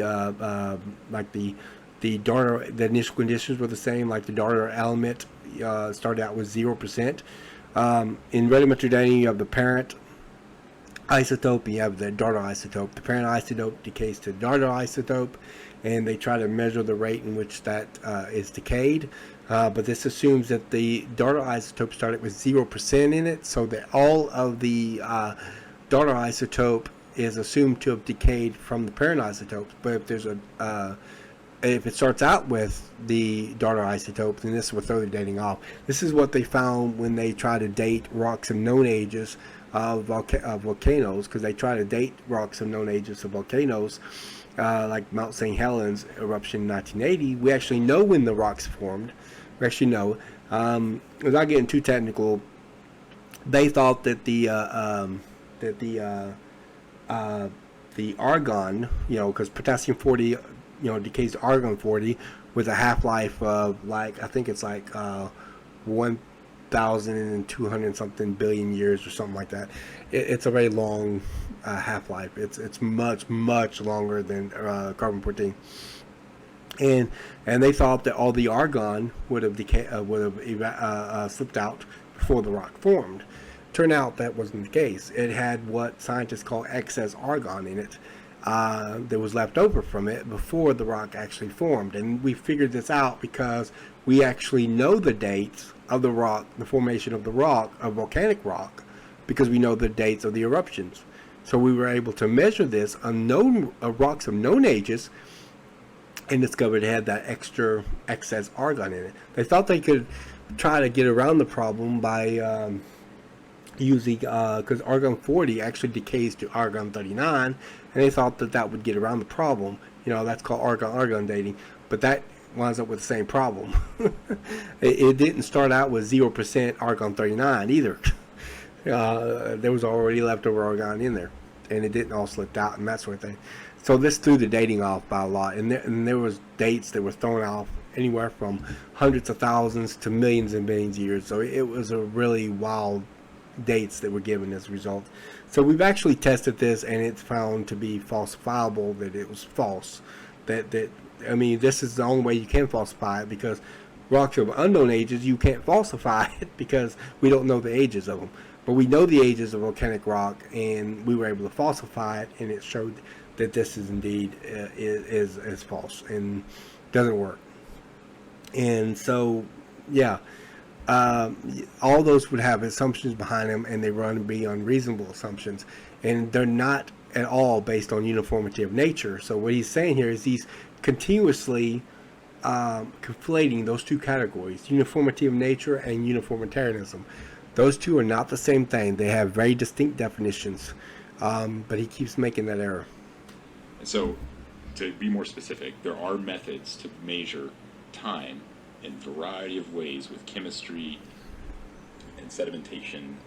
And again, actually there isn't. I mean, the only way that I know of is radiometric dating. They assume a lot of times the dating of sedimentary layers on the basis of the geological column, because they would date the layer it came from based on what's called an index fossil from that particular layer. Although some of the index fossils are still alive, that's what they call living fossils.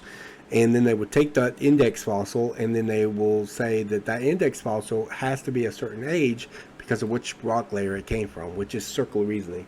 But that's not a reasonable way of interpreting that. And I was debating with a theistic evolutionist, well, not a theistic evolutionist, an older creationist who wasn't a theistic evolutionist, I don't think. And we were debating about the time issue and stuff like that, and we started getting on the radiometric dating and that sort of thing.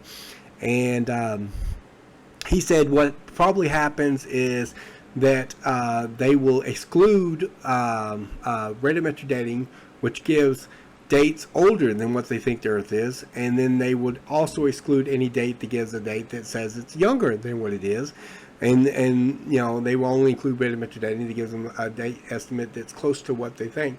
And I said, yeah, I know they do this, and that's what they call circular reasoning. That's a circular argument. You assume the date of what you think, how you think it is, and then you pick and choose which radiometric dating will give you the date closer to what you already think. That's like me going to a room full of people with different beliefs, but then I'll not choose people who give me beliefs that doesn't agree with my position, but I will accept people who agree with my position, and then say, see there? I was right, because I got these 4 people that agree with me. It's just an absurd argument. But it is circular. It's circular reasoning. And so you can't do that without arguing in a circle, because they have to assume their position. They have to assume uniformitarianism, which also gets assumed. They have to assume the accuracy of radiometric dating, which has already been demonstrated to not be accurate. They have to assume all those things. They're just not the case. But are they based on uniformity of nature? No. None of them are.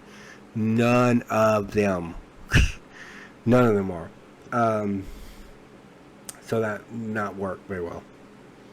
And other geological phenomena, astrological phenomena, there's like many different ways. And one of the other reasons... None of it's observable, right? No, those are all observations right now. Okay. Not all of it is necessarily testable, but... If they're not testable and observable, they're not observable. I mean, you can't have... what part of that would be observable evidence, I wonder?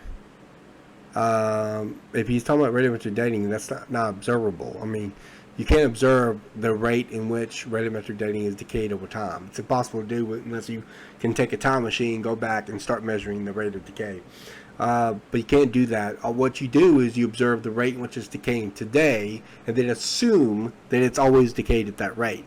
You don't know that it's decayed at that rate. You just assume that it's decayed at that rate. But that's not the same as being observable. Or testable, for that matter. Now, there are aspects of radiometric dating that's non-falsifiable, but there are also other aspects where we can falsify it, because we can test it against known rocks. And it's always been found wanting, every single time. Most of it is. So, like, all the local stuff is testable. Like, we can test a method of something we know the age of, right? Let's say we test it. Yeah, we can do that. And radiometric dating has always been found not working. But let's see what he says. We do it again, and it gets the age right. We do it again. Here's the thing. None of them gets the age right. Name one experiment they got its age right. None of them did. We've tested it on rocks of volcanic rocks where we know the age of the rocks. In fact, a common thing that often gets stated by young Earth creationists is that when it comes to rocks of known ages, they automatically assume it can't be reliable. But when it comes to rocks of unknown ages, they assume it's reliable. So that's just not the case. He seems to be assuming that because we can test it that way, of rocks of known ages, that it's been proven verifiable. But they give us ages that are completely inaccurate. No, he may be talking about, like, when it's tested on rocks where you assume what age the rocks are. But that's circular. That reasoning is circular then, if that's what he's arguing. But we have tested it on rocks of known ages, and it's found false. The radiometric dating has always been found false. It gets the age right. And eventually, like, you're confident enough that if we do it past the point where we knew the age by experience, we're saying, okay, well, this method works. Okay, yeah, but name one example. Even just one. I can name several where that's not the case. The rate team did a number of studies on volcanic rocks. We can find that study in thousands. I got the books over there. Thousands or thousands, not billions, which is a book that's more non-technical. And then you got the two technical works, Radioisotopes and the Age of the Earth, parts 1 and 2, that was made by the rate team, the rate project, and that published those books. They're very technical, and they're peer-reviewed even. And they actually have tested it, and other secular scientists have done it. So even scientists outside of the rate project actually have done it, because literature is loaded with secular stuff done this as well, and they've always come up with inconsistent dates. So this object of, oh well, if he gets it right, gets it right, gets it right. What Aaron is saying here is essentially correct in the sense that if it could do this, then we would have a way of verifying it. He's correct on that. Now, has that happened? No. Every single time, it always gives us age estimates that's way, and I mean way off. I mean, when I say way off, that's an understatement. You know, anywhere from hundreds of thousands to millions of years off. So I'm talking about really, really far out there, as far as the room for error is massive. So, you know, we have never gotten a situation like that where we got correct or accurate dating of radiometric dating. It never happened. So I would challenge Aaron, produce one example. Just one. I'm not even asking for 2 or 3. Produce one. I could produce many, but I'm asking for one example. One example where we actually can verify the age of the rock and know that it's that age. That means not assume it's that age because it's a particular strata, and then radiometric dating gives you the age that you already assume is the case, especially since you're picking and choose which radiometric dating does this. So the argument winds up being circular. I'm talking about actual rocks that we know the age of, which would probably likely be volcanic rocks. Rocks that are formed shortly after volcanic eruptions. Since we know when the volcano erupted, then we know, I'm not talking about like some super historical volcanic eruption that in the past, because then we would still have to kind of have a range of estimates and that sort of thing when the eruption happens. I'm talking about eruptions that we know happened at a certain time, like Mount St. Helens eruption happened in 1980. It's historically, it's documented, it's videotaped. We know when it happened. It's been recorded. You can find YouTube videos of this even. So we know that when it happened, and the rocks formed shortly thereafter. But you have to give age estimates that are way, way off. But yeah, what he says in principle is correct. It's just the fact that we don't see any of this for radiometric dating. None. But here's another thing. All the different methods agree on the timeline. Okay. That's false. All right. This is a common claim of old Earth Christians. I've heard it lots and lots of times. In fact, the one I was just mentioning that I was debating that mentioned the circle of reasoning try to make the same claim. Now, sometimes they use more technical language than Aaron's using. I'm glad Aaron's not trying to do that, but usually they'll say something like the neutron, the neutrino, or the something about the the neutron or neutrino or something like that. And it's real technical. It's a fallacy in logical, appealing to technical language, where you try to confuse people by how advanced it sounds, and it sounds really smart.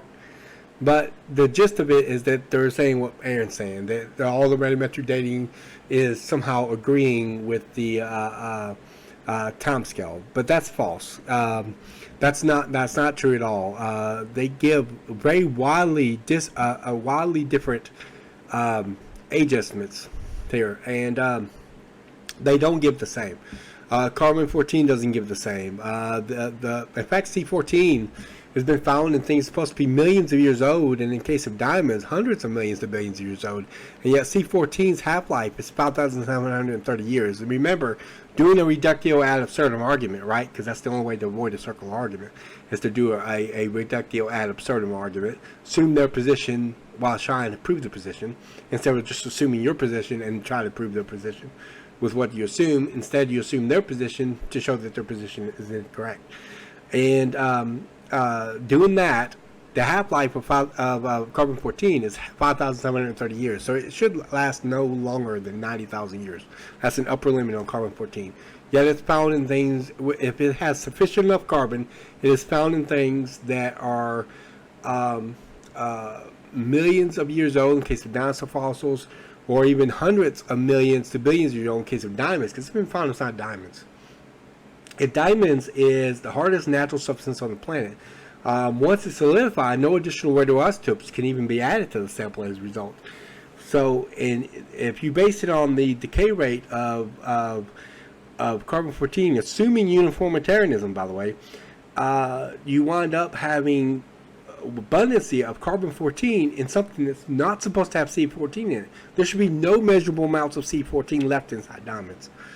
So, yeah. But as far as they all agree with each other, that's completely inaccurate. That is absolutely 100% false. They disagree, and they get very inconsistent results. And when I mentioned this to the old Earth creationists that I mentioned, that's when he brought up the argument that so it was almost like he was being dishonest. He knew that wasn't the case, but he still brought it up anyhow. And then he said, well, what they do is that they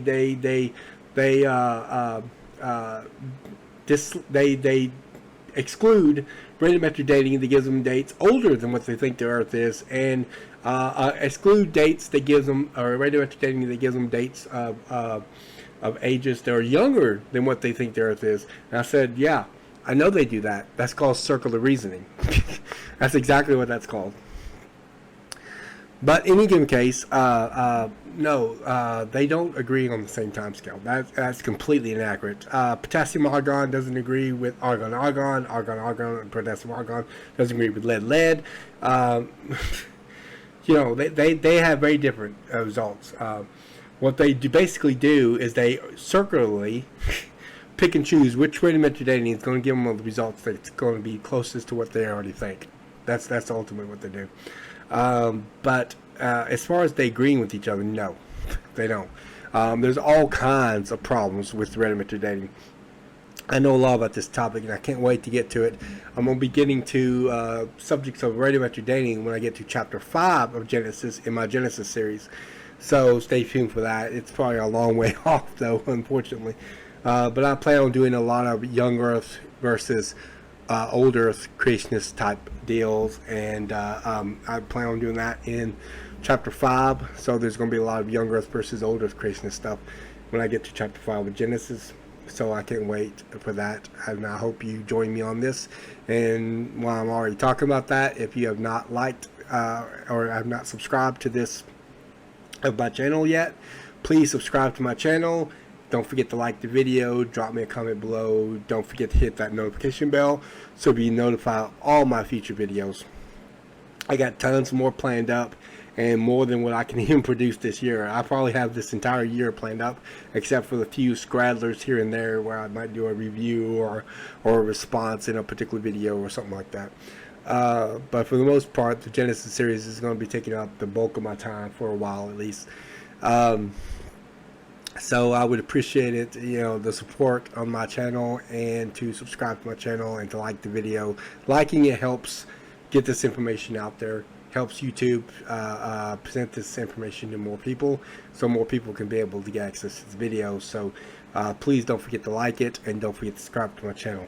But it is awesome stuff that we're doing on my channel. But in any given case, as far as the statement that all the radiometric datings agree, where is he getting his information from? He has to be getting it from other old Earth creationists, because that's the only ones who ever say that, and that and evolutionists. There's no known example of any radiometric dating that agree with each other. They all disagree with each other. Some people say, well, they give billions of years. Only a few of them, actually. This is something that a lot of people don't know. Only a few of the dating methods actually give billions of years. Potassium argon dating, argon, that sort of thing. If you go out to polonium halo, or polonium halos, what's called polonium halos inside granite, that's been found all over the world. Okay, it's been found all over the world. This is the research was originally done by a guy named I think his name is Robert Gentry, if I'm not mistaken. He wrote a book called I don't have the book. I wish I had the book. I want the book eventually. It's called creation. It's called Polonium Halos: Creation's Tiny Mysteries, And I would love to actually have that. But his research was also elaborated on more by the rate team as well. That's something that they also did some research into. Polonium halo's half-life is anywhere from half a minute to 3 minutes long. So it's a very small half-life. But yet they got like these little rings that's been found frozen in granite all over the world. And the half-life shouldn't last that long, but yet it's just frozen in granite.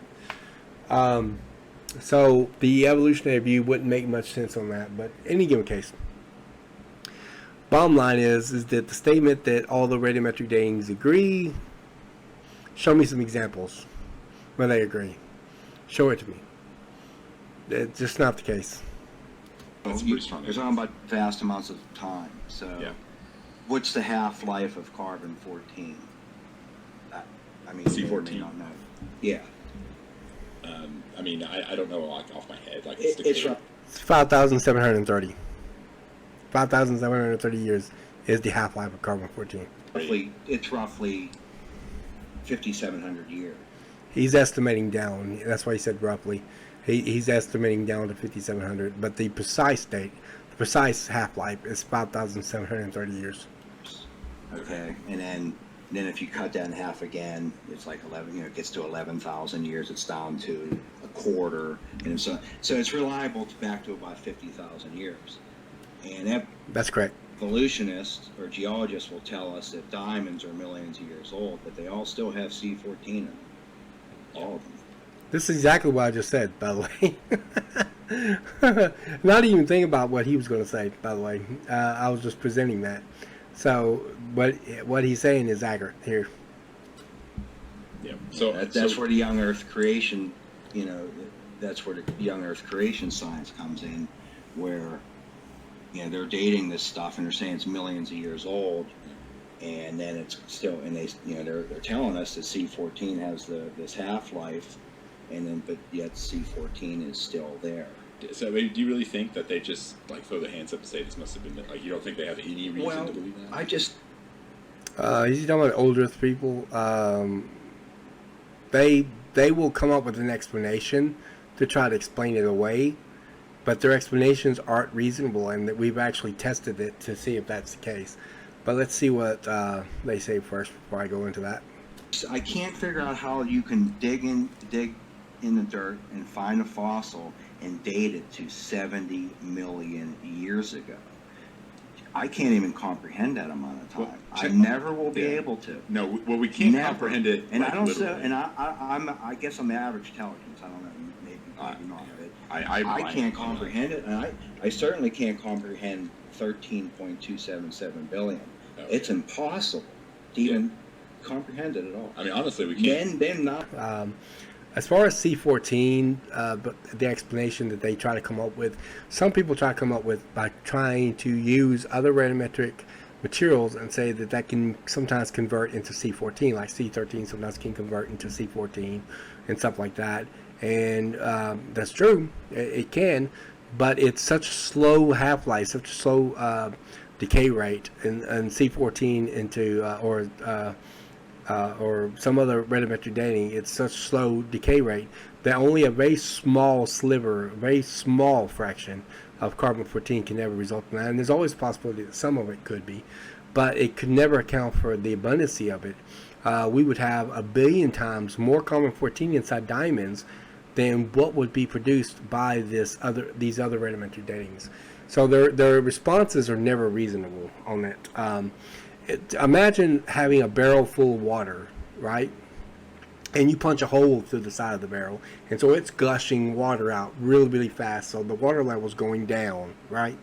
Then you're taking shot glasses, little wine glasses, and you're pouring it in there. Let's say you can pour in 10 at a time per hour. So 10 per hour you're pouring in there.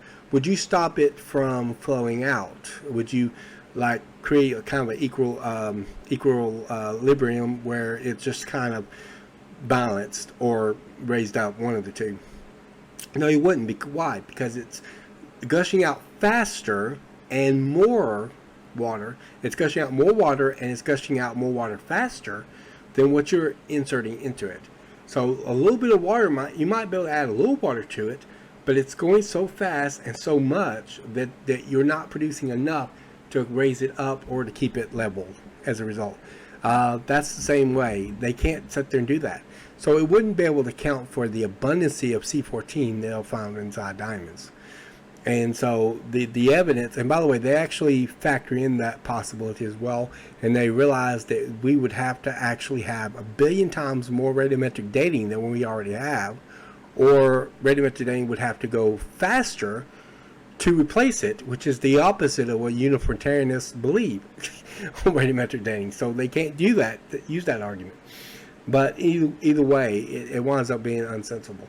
You want to know something even more incredible? Like, I mean, there's a lot of things you said. I'm not going to be able to respond to it, but even in the modern science believes space is expanding, and expanded really fast early on. Like, that's another question. It's still expanding. So how did it come together and make stars? It expanded, right? Now somehow some parts of it came together and made stars and planets. It collapsed. How did the gravity initially start to create a star? We never see stars creating. We see them. All right. What he's asking about is actually a reasonable statement of fact. It's actually really good. Essentially, if the universe came out and created, let's say what the Big Bang Theory says, and he's talking about the Big Bang Theory right now. I don't know how he redirected that way, but he's talking about the Big Bang Theory. And if the Big Bang created hydrogen, helium, and some lithium, gases and so forth in the universe, what will happen is, and you got it expanding out, accelerating faster than the speed of light, much faster, according to Big Bang Theory, then you would, then how would the gases collapse, go backwards, collapse back into itself? Because if that happens, as I don't have the book out, I got the book, but I might have it out. Yeah, I do. This book right here, Dismantling the Big Bang by Alex Williams and John Harnett, and it talks about the Big Bang Theory, and basically they said that if the gases are expanding out, it would always expand out. It would just keep on expanding. It wouldn't collapse inside itself like that. That's not the normal reaction from gases. Gases don't do that. Gases natural tendency is to expand outward. It's not to retract, and so we don't see gases retracting. And he went into talking about the fact that we don't observe star formation. This is also correct. We don't observe star formation, and so that's something that we don't observe. But let's continue it. I think they're going to get into some other issues. Yeah, well, I can answer that. So I'm a lot more knowledgeable on astronomy than evolution. You are? Yeah. Evolution's like a science. Well, let's get another discussion on that. It's actually getting late now. I'm getting tired. I don't know about you, but I enjoyed the conversation. I think we can do a lot more on the subject, and we'll hit it because both of us weren't really prepared tonight anyway. We're just chatting about different things. But the initial question, with the changing out of its kind, I don't think we really got an answer that would satisfy the audience, because going back to a single cell organism, at some point, we'll say 3.8 million years ago, I believe they say that life started. No, they believe life started like 3 billion years ago. 3.8 billion years ago. Yeah, and again, I don't know how they can measure that amount of time. It seems to me it's more of a guess. So we obviously don't know to the second. So to the degree, I understand that, but you're talking billions, just like how they changed the age of the universe. I think it went from 3.7 billion. At one point, I think in the 90s, it was 12.4, and then 8 or 10 years before that was 11.7.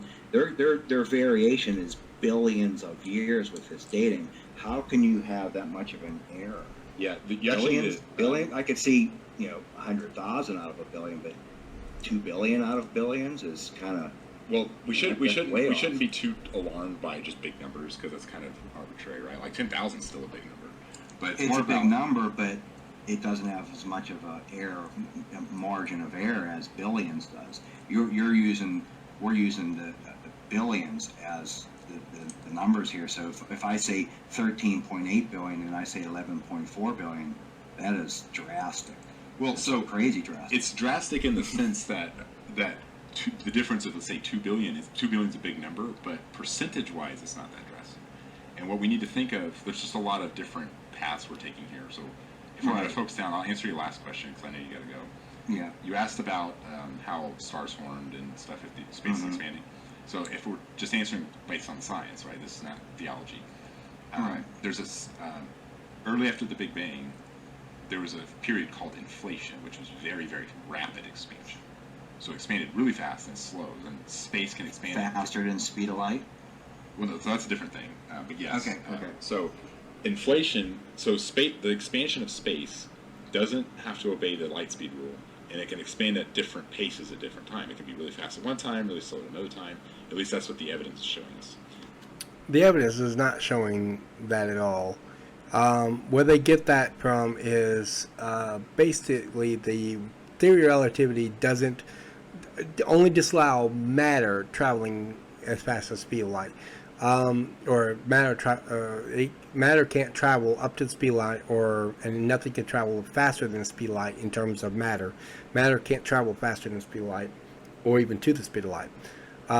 Well, yeah, you can say matter travel to the speed of light because technically light itself is matter, but the matter couldn't go faster than the speed of light. Even light doesn't go that fast, faster than the speed of light. But theory of relativity doesn't disallow the possibility of space-time traveling fast.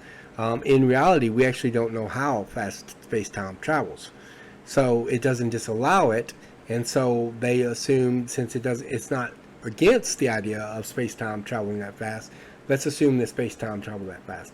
There's actually no evidence that happened that way, and there's no evidence of inflation either, by the way. There's no evidence of inflation ever happening in the past. It's really designed as an ad hoc explanation, designed to explain certain evidences that we observe that contradicts what is claimed by the Big Bang Theory, such as in the case of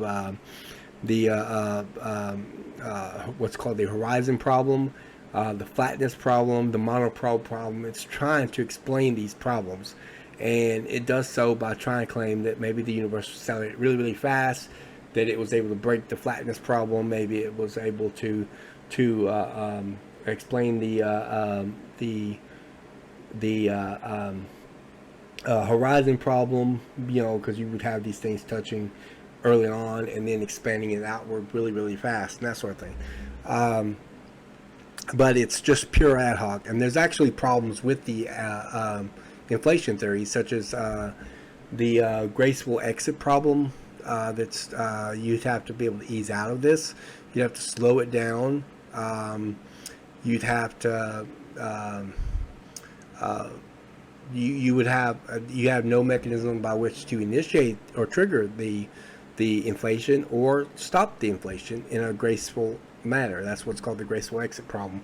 And so you wind up actually with a whole set of other problems as well, but there's no evidence for it. There's still a lot of uncertainty about what causes the inflation and all that stuff. Yeah, and there's all kinds of issues with it because the inflation theory is not a good model by which to explain anything. Well, assume that it explains that all this happened. As far as the different problems that are wrong with it, assuming even it does that, it ends up with its own set of problems. And of course, me and Dr. Jason Lyle actually talked about all this, including inflation, in our discussion on the origin of the universe. I will include that in the description box below. But we can just observe its effects. And what effects? All we can observe right now is the current rate of expansion, which is not expanding that fast. Now it is increased in speed in terms of that goes. It's over time it's gotten faster, but we have not been able to observe any effects of inflation because we have no evidence that inflation happened to begin with. So we're not in inflation anymore. The universe is still expanding right now, but that expansion slowed down from inflation, so it's got slow, but now it's starting to speed up again. Okay, what evidence did it slow down from expansion or inflation? Yeah, it is accelerating, but there's no evidence that it was ever inflated. Did it ever inflate? At least that's what the current science is saying. Again, Reification fallacy. Current science is not saying anything. A scientist might be making those claims, but current science is not saying anything. Now, he could be trying to substitute the word science with scientific evidence, but there's no scientific evidence for inflation either. So it winds up being the problem. But if you're asking about how are stars and galaxies and stuff able to form, the expansion isn't that fast. It's slow enough to where our relatively low entropy level can cause gravitational effects of planets, stars, and galaxies. That would only be a fact. I mean, there could be some gravity, but it wouldn't be enough to be able to collapse gases. And by the way, even if you could collapse gases, and that's a big if to begin with, you also have other problems, like, for example, the conservation of angular momentum as it's spinning. The inside would spin faster than the outside. This would actually push the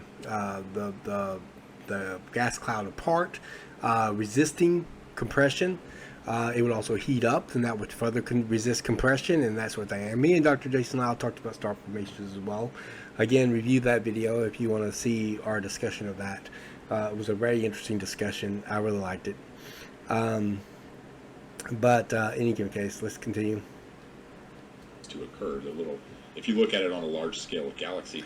Now, by the way, that wouldn't solve the problem of expansion. By the way, once you expand it out, okay, the inflation theory basically says there are two speeds. We'll call the normal speed and the fast speed. Now, the normal speed and the fast speed are relative to each other. So, but even the normal speed is way faster than the speed of light, and the fast speed is way faster than that. So yes, it would be fast enough that would prevent that. It would really accelerate the gases outward. But he's still missing the point. The tendency of gases is to expand, combined with the fact that you're pushing those gases out faster than the speed of light. They wouldn't just go backwards and collapse into each other. No amount of gravity would do that unless it had a lot of gravity, but the gravity would not take effect until after it's solidified. So you would wind up having a problem. Even though gas clouds could have some gravity, it wouldn't be enough to decondense them. And again, this doesn't really solve the problem of what Kevin has asked initially, namely the fact that we do not see stars forming at all. And he has not yet explained why we don't observe star formation. So right now, all he's saying is according to their conjectures, but it's speculation. There's no evidence for it. These are just little filaments of gravitational low entropy anomalies. But as space starts to expand faster and faster and faster, as they think it will, and this is obviously over billions of years. Of course. No evidence for it, but, this is what they think. It will slow down. In fact, there's a theory called the Big Rip, which is space will start to expand not just on faster and faster speeds, but on smaller and smaller scales. So the space in between galaxies, in between solar systems, in between individual atoms, and they believe it'll eventually rip apart all of the atoms. Again, it might be their belief, but it's conjecture. That is one theory that will eventually happen called the Big Rip. If you're curious, you should look it up. It's more of a hypothesis.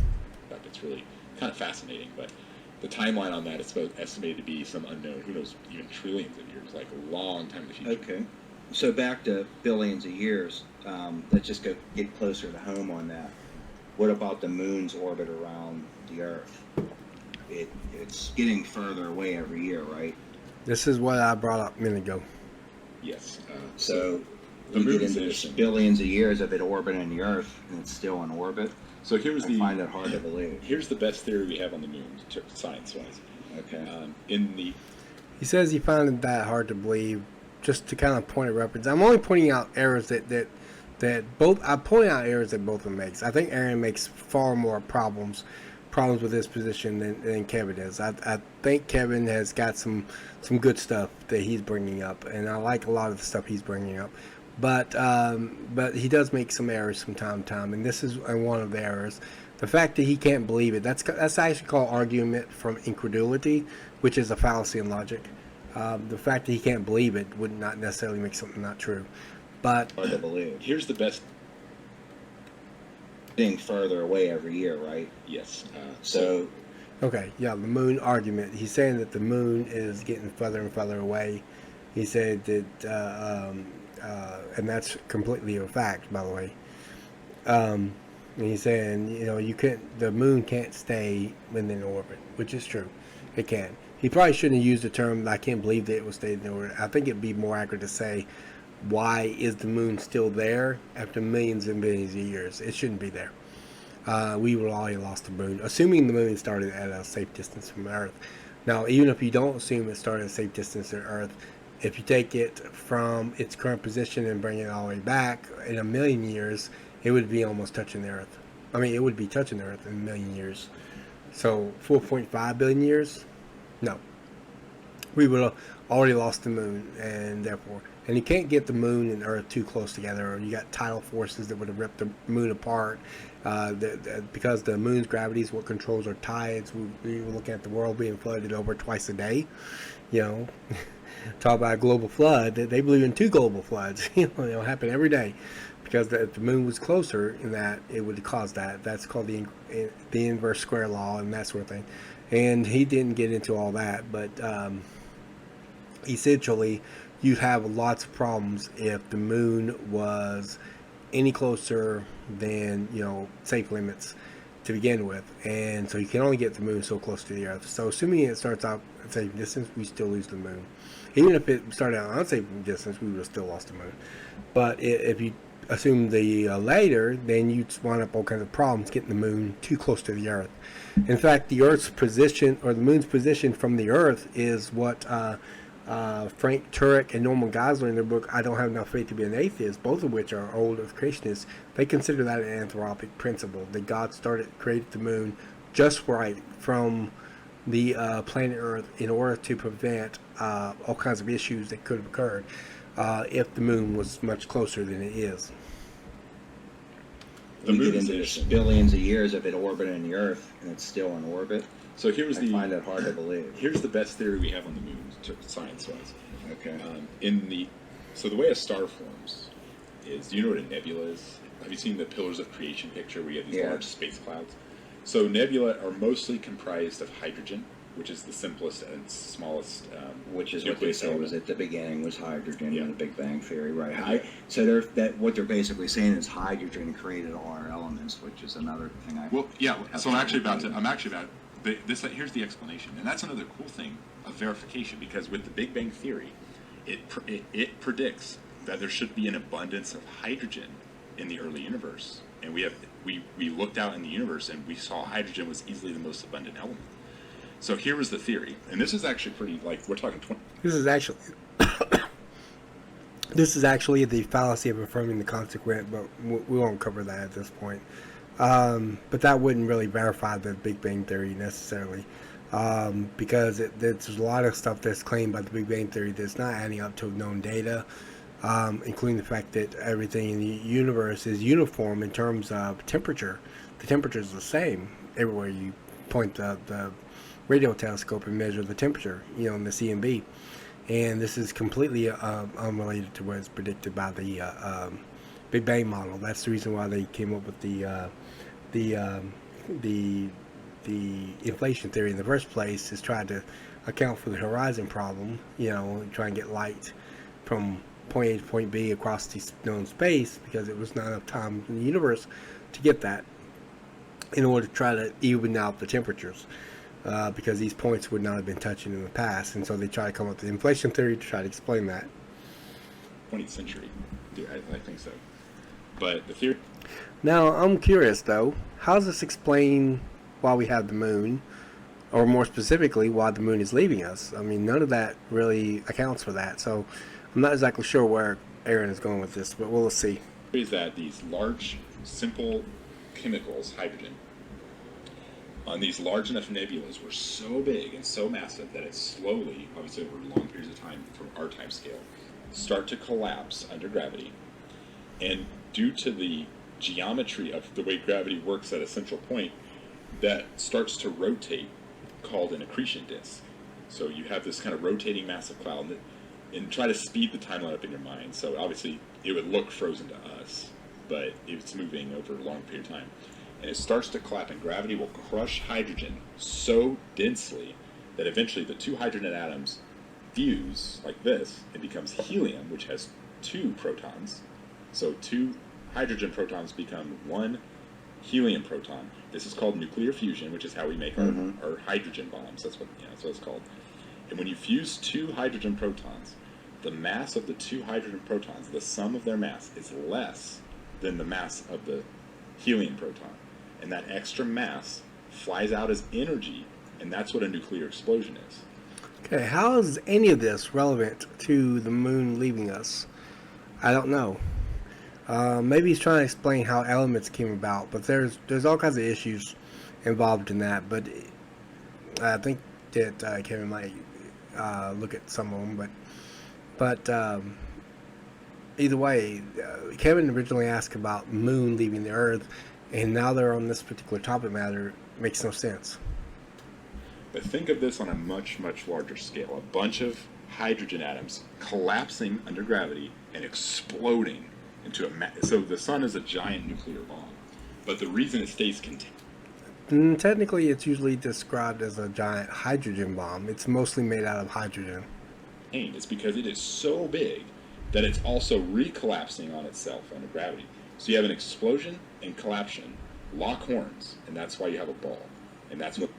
Okay, nice science lesson here, but what's that got to do with the moon leaving? Makes no sense. The star is. Now what happens is that leftover material still on the outside of the star's gravitational influence is still circling on that now that's called a protoplanetary disk. But over time... Okay, he's trying to say that the moon developed this way. No evidence at all of that developing that way. It's kind of confusing because I don't know where he's going with this. So let's let him continue. The sun's core will run out of hydrogen and die, right? Or a star. As it starts to collapse further, it starts to fuse more elements. You get lithium, deuterium, and then blah, blah, you get heavier and heavier elements until you hit iron, which can't absorb any more energy. Right. So how do you fuse past iron? You don't. What happens You is, can't. yeah, you can't. So once the core of a star hits iron, if it's big enough, it explodes. The outer layers come back in and collapse. And if it's heavy enough, there's enough mass, those outer layers are so dense that explosion, the supernova, the explosion is so violent of energy, it's such a high energy state that causes higher fusion levels. And that's where you start to get like gold and other heavier, like uranium and other heavier elements. So this is called the supernova epoch, I think it was, in the early universe. Big stars, way bigger than our sun, don't live very long. They live like maybe a few million years. Compared to our sun, is estimated to be billions of years in age, a smaller star. Right. So these big stars don't live long. They become alive, they're born, they die, they explode. They're born, they die, and explode. They fill the universe with these new elements. So the nebulas are no longer just hydrogen. There's a little bit of other elements. Okay.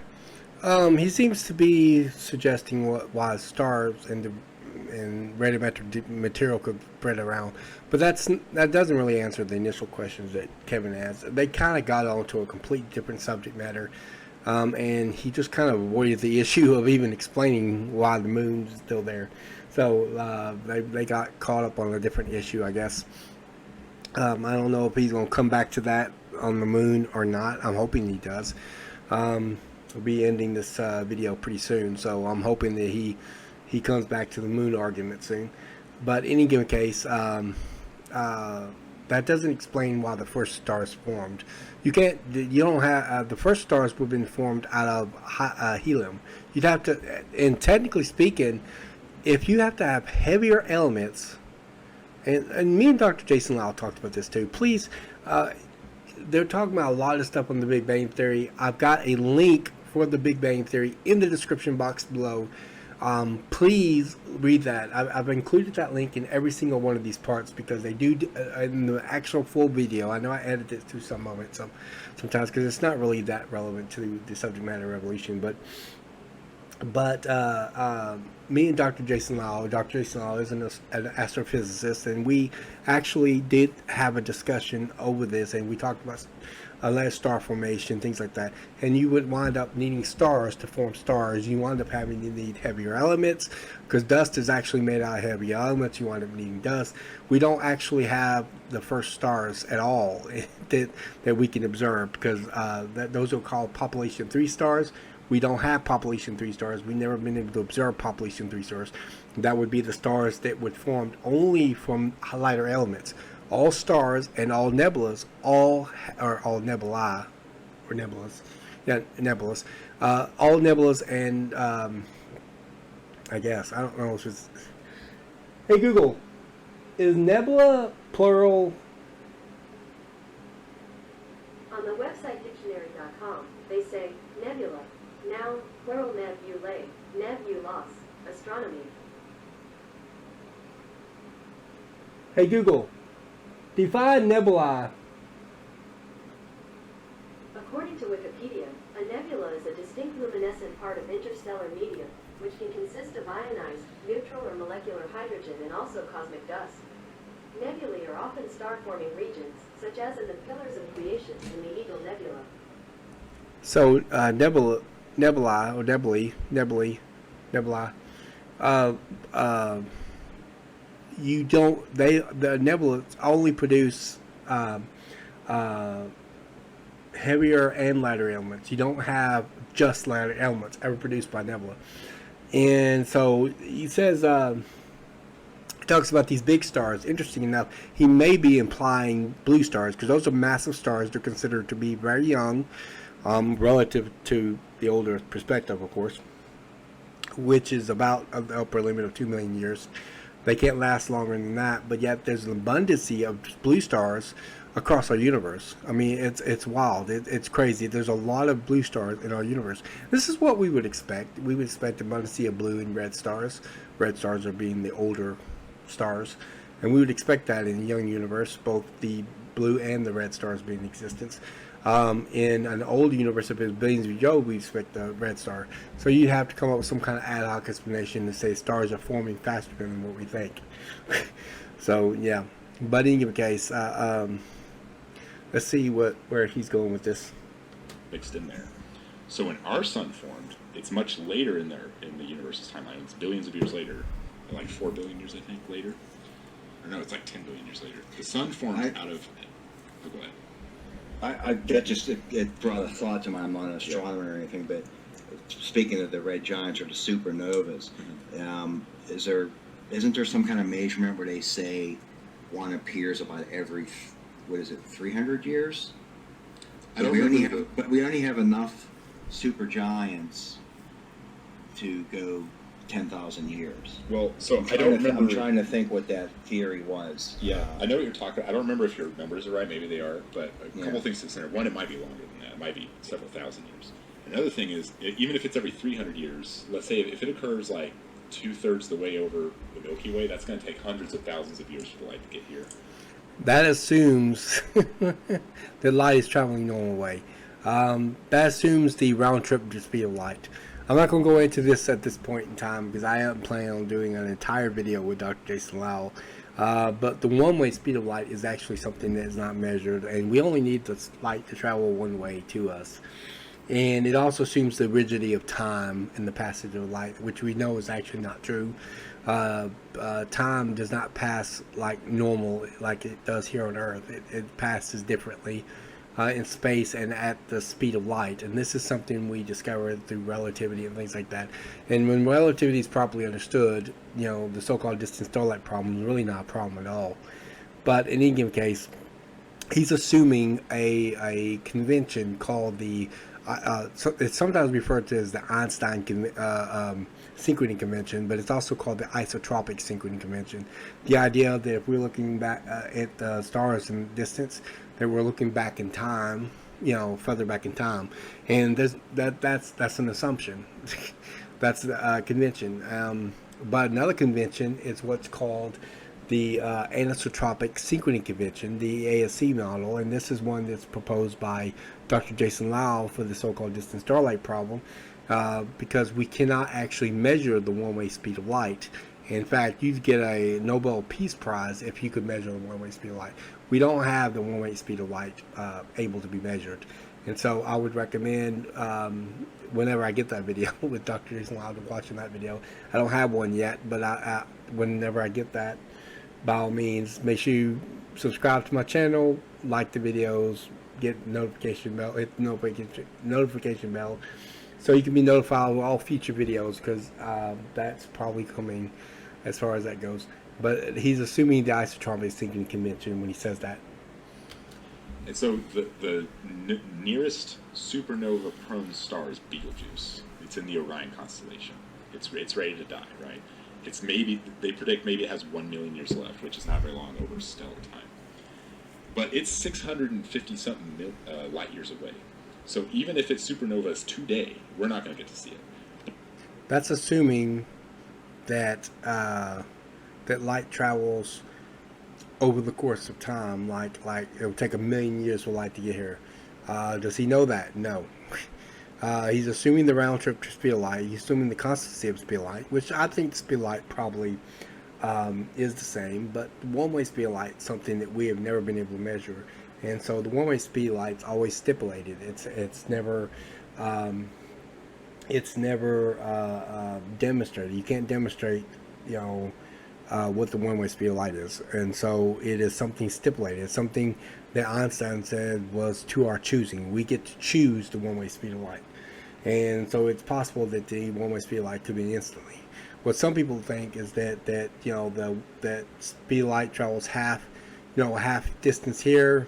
That's half the speed of light, and then the other half is all the speed of light. But that's not the case. Or it travels half distance here and half distance back. But that's not necessarily the case.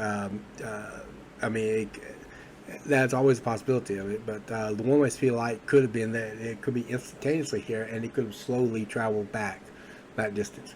But either way, we only need to travel one way. So again, assuming the rigidity of time, assuming the isotropic synchrony conventions, what he's assuming, that sort of thing. And I don't think the Bible's taking it from the isotropic synchrony convention anyhow. But in any case, we can only observe the supernovas that are present anyhow. So either way, it still winds up being evidence against their position. But if we were able to see it, it'll be so bright you'll be able to see it in the daytime. Now, if we're lucky, you and me, it would have supernovaed 600-700 years ago, and we'll start to see it tomorrow, next week. That'd be kind of cool, but anyway. I want to finish the brief description, then I'm sure you have a bunch of questions after that, but we'll see where that goes. Over the birth and death of big, hot stars that die really fast and fill the universe with heavier elements, by the time our sun formed out of a nebula that had an abundance of other heavier elements, but it formed out of the hydrogen and helium. And so that protoplanetary disk was filled with other elements, like oxygen, gold, all these other elements, carbon, of course. And then those accrete into planets that are spinning around the star tangent to the direction the protoplanetary disk was. That's why he seems to be assuming the Nebula Hypothesis. I'm starting to get a little bit more what he's trying to say here. I don't know why it's relevant to the moon leaving away. I think they completely got off the subject of that. But there's all kinds of problems with the Nebula Hypothesis. One thing, the sun only has about 2% of the angular momentum of the solar system. The planets have most of the angular momentum, which if it formed from a collapsing nebula, the sun should have the most angular momentum because it would have been spinning the fastest, faster than the outer edge, right? And so the conservation of angular momentum, should have most of the angular momentum of the solar system, but don't. It only has 2% of the angular momentum, even though it has 99% of the mass of the solar system. So there's all kinds of problems with it. That's one problem. There are other problems too. There's a problem called the sticking problem. He mentioned planetesimals and things like that, but let me put my microphone down. All right. In order to say that planetesimals came together to form planets, they'd have to stick together, right? Okay, we have planetesimals like that composes the rings of Saturn, for example. But when we observe these, they don't stick together. What they do is they either pop off of each other or they explode. They explode upon contact. So they either bounce off each other or explode upon contact. But they don't stick together. In order to be able to form this way, it would have to be able to stick together. That is what is known as the sticking problem to the Nebula Hypothesis. So that becomes an issue too. So there's a lot of problems. So it's easy to give a story of what you think is the case, and it's completely pure conjecture that has no evidential value whatsoever. And especially in front of a lot of people that may not know enough about the issues to know what the problems are with, say, the Nebula Hypothesis. And by the way, this is actually discussed in Dismantling the Big Bang. Show you right here. It's Dismantling the Big Bang by Alex Williams and John Arnett. They talk about this as well. They're both astrophysicists, by the way. So they talk about this. And me and Dr. Jason Lau also talked about that on my channel on the origin of the universe in, when I had a conversation with him last on the Genesis series that I've been doing. So there's all kinds of problems associated with this. But I still failed to see any connection with what they initially started talking about with the moon. So I'm not exactly sure why he got on this tangent, unless he just really just wanted to talk about astronomy, apparently. Why all the planets orbit in the same direction. That's why they all Some, rotate. some rotate reverse, though. No, I'm sorry, orbit, and they all orbit. Okay. There are 2 planets that rotate in the wrong order. The rest of them not only rotate in the same direction, but they rotate tangent to their orbit, just like physics predicts. Yeah, but they're not. If the Nebula Hypothesis was true, everything would be kind of even. But the axis point of the sun is different from the planets, and the planets are not all the same either. Like Neptune and Uranus, the axis is completely different. There's one planet, I think it might be Neptune, it could be Uranus, but it rolls around the sun. It's one of those two, but it rolls around the sun and on its side, and that's interesting. It shows a very creative God, but evolutionists can't explain why that is. But if the Nebula Hypothesis was true, everything would be kind of formed evenly. It wouldn't do that. Same thing with retrograde rotations. Some of the planets and moons have retrograde rotations, and some even have retrograde orbits, by the way. There are some moons that actually orbit in the opposite direction. And this can't be explained by the Nebula Hypothesis. Why is that? They can't explain that. It defies the Nebula Hypothesis. But you actually just Google it, retrograde rotation. All things in retrograde rotation. There are planets that have it. There's moons that have it. There's even, and some of them go in reverse orbits. Not the planets, but the moons. I think there's a couple moons that go in reverse orbit. You also have galaxies like that as well that go in reverse. That they found has what's called a retrograde orbit or a retrograde rotation. It just means they rotate in reverse from normal. That's what that means. There are Are you an amateur astronomer, or are you actually is it? I'm like an amateur astronomer. So Okay. I only know popular level stuff like this. But Okay. Venus orbits the wrong way, and I think Neptune or Uranus or Neptune. I think he meant Venus rotates the wrong way. And what he means by wrong way is it's right and wrong in the context in which Aaron is meaning it is probably just relative terms. It's not saying that hey, how dare you be wrong in the direction you're turning. That's not what that means. It just means it's wrong in the sense that of the normal way it usually rotates. Now he says rotate. He made the same error of thinking orbit. Orbits the wrong way. No, it rotates the wrong way. Is that what he said? And I think Neptune or Uranus or Neptune orbits on its side. Yeah, that's exactly what I said too. Because I couldn't figure out which one it does. But yeah, one of them orbits on the side. Nebula Hypothesis can't explain that. And there's theories that explain it. Obviously, we don't know with certainty. all the theory, any theory that tries to explain it doesn't. I think one of the probably the most popular idea is probably going to be the collision idea.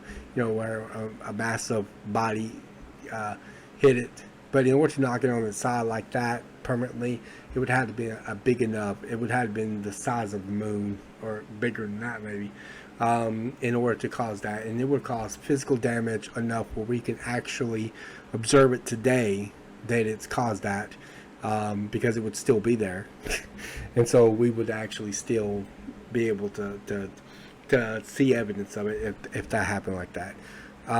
So the simplest explanation is that the Nebula Hypothesis is just simply wrong, because if it was right, it wouldn't. There's no way it would form that way.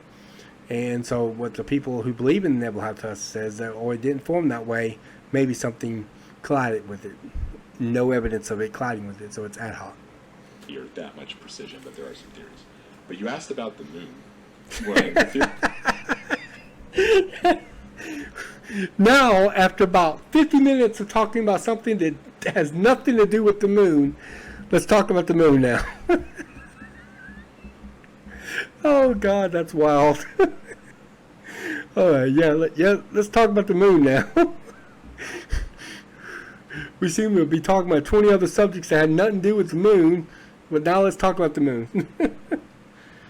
Theory about the moon is during that early protoplanetary disk era, there was a lot of protoplanets, small Mars and Earth-sized planets in the inner solar system, and there was a lot of collision, right? That, over time, eventually, we got what we have today. Yeah, but those collisions cannot stick to each other. That's the sticking problem. That's so what we observe from like planetesimals of in the rings of Saturn and stuff is that it doesn't stick. What it does is it bounces off each other or explodes upon contact. So it doesn't stick to form anything. So this is non-evidence, and all the evidence that we do have seems to suggest otherwise. But one of the theories is there was a planet about the size of Mars, they call it Theia, collided with Earth, which completely destroyed Theia, and then the Earth collected the remaining bits that kind of orbited. So for a little while, Earth had a ring system, and that slowly coalesced into the moon. Right, yeah, that's conjecture. There's no evidence at all that happened. But it gets even worse. It should be evidence that did happen. We should have evidence of it, but we don't have any evidence of that. And of course, there would be evidence on the moon as well. But one of the issues, the biggest issues, is that we actually know what the composition of moon rocks are. We got moon rocks. I mean, when they've done moon landings and stuff, they've collected moon rocks and brought them back to Earth and analyzed their composition. And the composition of the moon rocks were actually very different from the composition of Earth rocks. And so, if this was true, if this theory was true, we should expect the composition to be the same, but they're not. The composition is very different. So that's an argument against this view, and it's more a hypothesis than a theory. There's no actual evidence for it.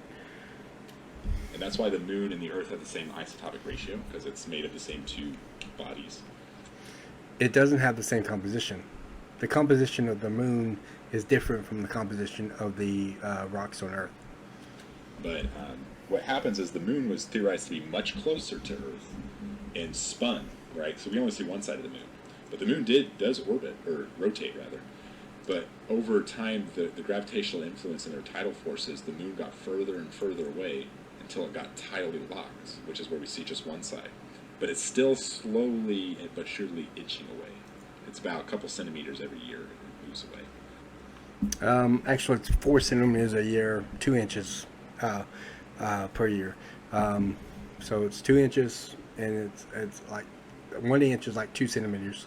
So it's 4 centimeters a year, also 2 inches a year, equivalent to 2 inches a year. It's moving away.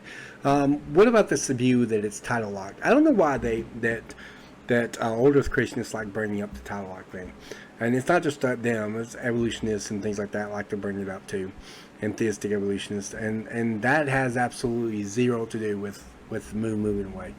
Tidal lock, all tidal lock is when the moon's rotating. Let me put my microphone down again.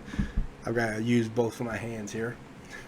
Okay, when you got the moon and the Earth is rotating, and it rotates basically, in the same vector, like it's moving at the same distance around. The moon, of course, is smaller, so I'm not suggesting its day is locked with our day. But what happens is the moon is rotating around the Earth at the same time as it's rotating, and we always wind up seeing, and this is what they call tidal-lock, and we always wind up seeing the same face of the moon. But this would have nothing, and I mean absolutely nothing, to do with the moon moving away. The moon's still moving away. In fact, Aaron just got through admitting, the moon, we're still losing the moon. So what's the point of even bringing up the tidal-lock thing if you're just going to concede we're still losing it? Tidal-lock has nothing to do with us losing the moon. Of course, he says it was closer in the past. The inverse square law will make that impossible for it to be that close, because you wind up with all kinds of problems. But in any given case, even if you start the moon right there at Earth, even on Earth, and start the moon there, it would still be lost. Now, if the Earth and the moon was 6,000 years old, then we wouldn't expect it to move that much distance. But if it's billions of years old, as they believe, then we would have already lost the moon, no matter how you slice the pie. So, I don't know. Bringing up the tidal-lock thing, I think, is a red herring. It's just a red herring. It's irrelevant. You deviate away from the main point, and it's not something that can really answers the question why we still have the moon. You wind up losing the moon. It could be there's another type of fallacy involving relevancy. It's called the fallacy of irrelevant thesis. So it might be more that than the red herring. It could be a red herring too, but red herring and fallacy of irrelevant thesis are very related. But the fallacy of irrelevant thesis is basically when you state a fact that might be true and it might even be interesting, but it's completely relevant to the issue at hand. It might even sound a little relevant, but it's not relevant. And so it is a fact that the moon is tidal-locked with the Earth. That's a fact. Does that prevent the moon from escaping Earth? No. In fact, even Aaron just admitted that. It doesn't. So why bring it up? Tidal-lock has nothing to do with us losing the moon. But the evidence on all that does line up on the time scale we expect. But that's all science, right? It doesn't add up to a time scale. That has nothing to do with text or Genesis. Genesis doesn't. I mean, it mentions the moon as a lesser light, but it does mention that the Earth was created and the universe was created in 6 days, and on the 7th day he rested. And it does mention that this occurred about 6,000 years ago when you add up the genealogies of Genesis 5 and 11. So it is relevant, and God created the moon, so it didn't evolve and it didn't happen the way that he just described it happened. That's not what Genesis records. So let's go. It doesn't talk about, obviously, the science of how the moon got there, whether God created a process that led to... Actually, it does. Genesis 1:16 and stuff, when it talks about day 4, when God created the stars, the sun, the moon, and the stars, and that sort of thing, it actually says that he spoke them into existence. He actually commanded them into existence. And then the Bible says, and it was so. The reference, and it was so, shows its immediate fulfillment. In fact, in that same passage, God says that the purpose of the stars was to give signs of or to maybe measure the seasons, be able to know when the seasons are and that sort of thing. And then the reference, and it was so, seems to suggest that it fulfilled its immediate purpose, that it's what it was intended. So, yeah. It does say that, which is exact opposite. I mean, there's nothing about the description that he described the moon came about. And he says it's science. It's not really science, because there's no... I mean, you can't test that. You can't use the scientific method on it. And it's pure conjecture anyhow. So you don't have any evidence for it. But that's not science. That's not science in the sense that he means it. because he said earlier, we saw that he means empirical science, because he thinks the same science that sends people to the moon, makes computers, things like that. He thinks that's the same kind of science in which you're determining that. No, it isn't. And so if he thinks that that's the same kind of science, is that the same kind of science? No, it isn't. You're making conjecture about a past event that you claim has happened, which you have zero evidence for, which you were not there to observe to see it happening. So you can't sit there and claim it's empirical science. It's not empirical science. To it like I described, or if he just created it ex nihilo, fully formed. Okay. I think both are possible. Obviously, God can do anything, but It's not just possible. The Bible tells us what he did. that's sort of the background information. And it's plausible, right? I'm not saying I know that with certainty. I wasn't there. I didn't observe it. Right. I'm glad he admits that. But That's, I mean, when you were saying it was scientific evidence, I don't see how. well, science doesn't deal. It's more like yeah. a historical evidence. Yeah, science Bingo. doesn't deal with certainty, right? Its results are always provisional. In fact, 20 years or so, maybe 30 years ago, the age of the universe was thought to be older. At one point we thought it was 20 billion years, then we thought it was 15, now we think it's about 13. So we're revising it and getting more and more precise. It's not getting more precise. You're just changing your mind on what you think, how old it is. That's not the same as getting precise. You're just changing it. I don't remember what you quoted. I think when we first discovered the beginning, maybe they thought it was really young. Then they found evidence that was much older. Then they got a little more precise. So I don't know the exact history there. I know at one point it was thought to be 20, then 15. Now it's about There was no evidence for any of those ages. 13. It all just boils down to our belief systems. You know, what we believe. Like I said, I yeah. take the entire Bible, whether I like it or not. All right. We're going to end it here.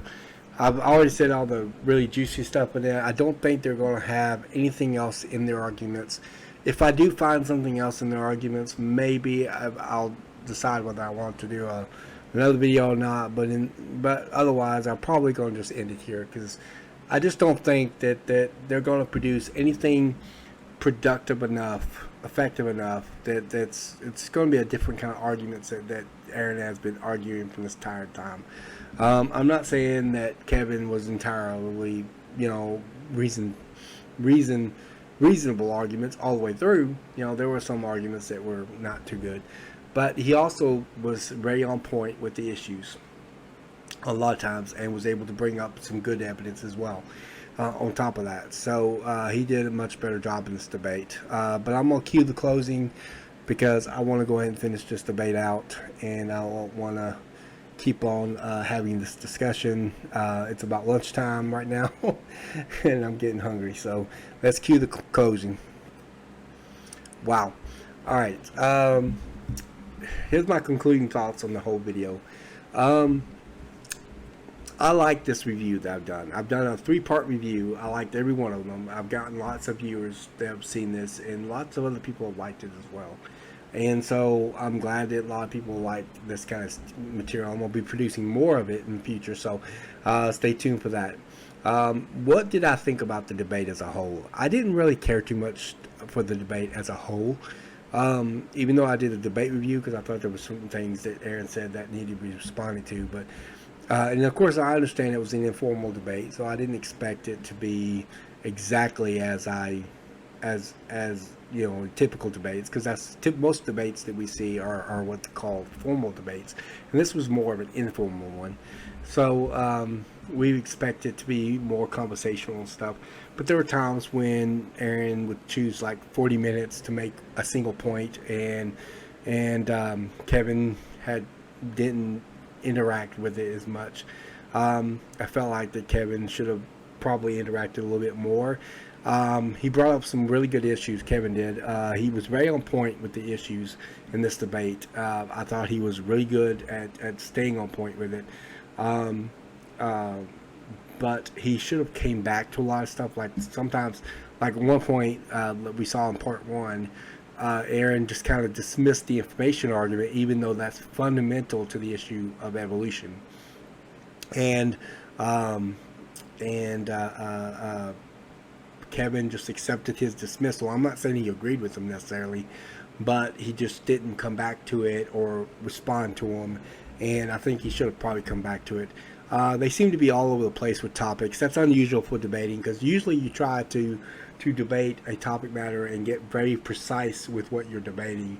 And it seems that they were debating lots of different things, and they kept getting off topic a lot in the course of this discussion. Aaron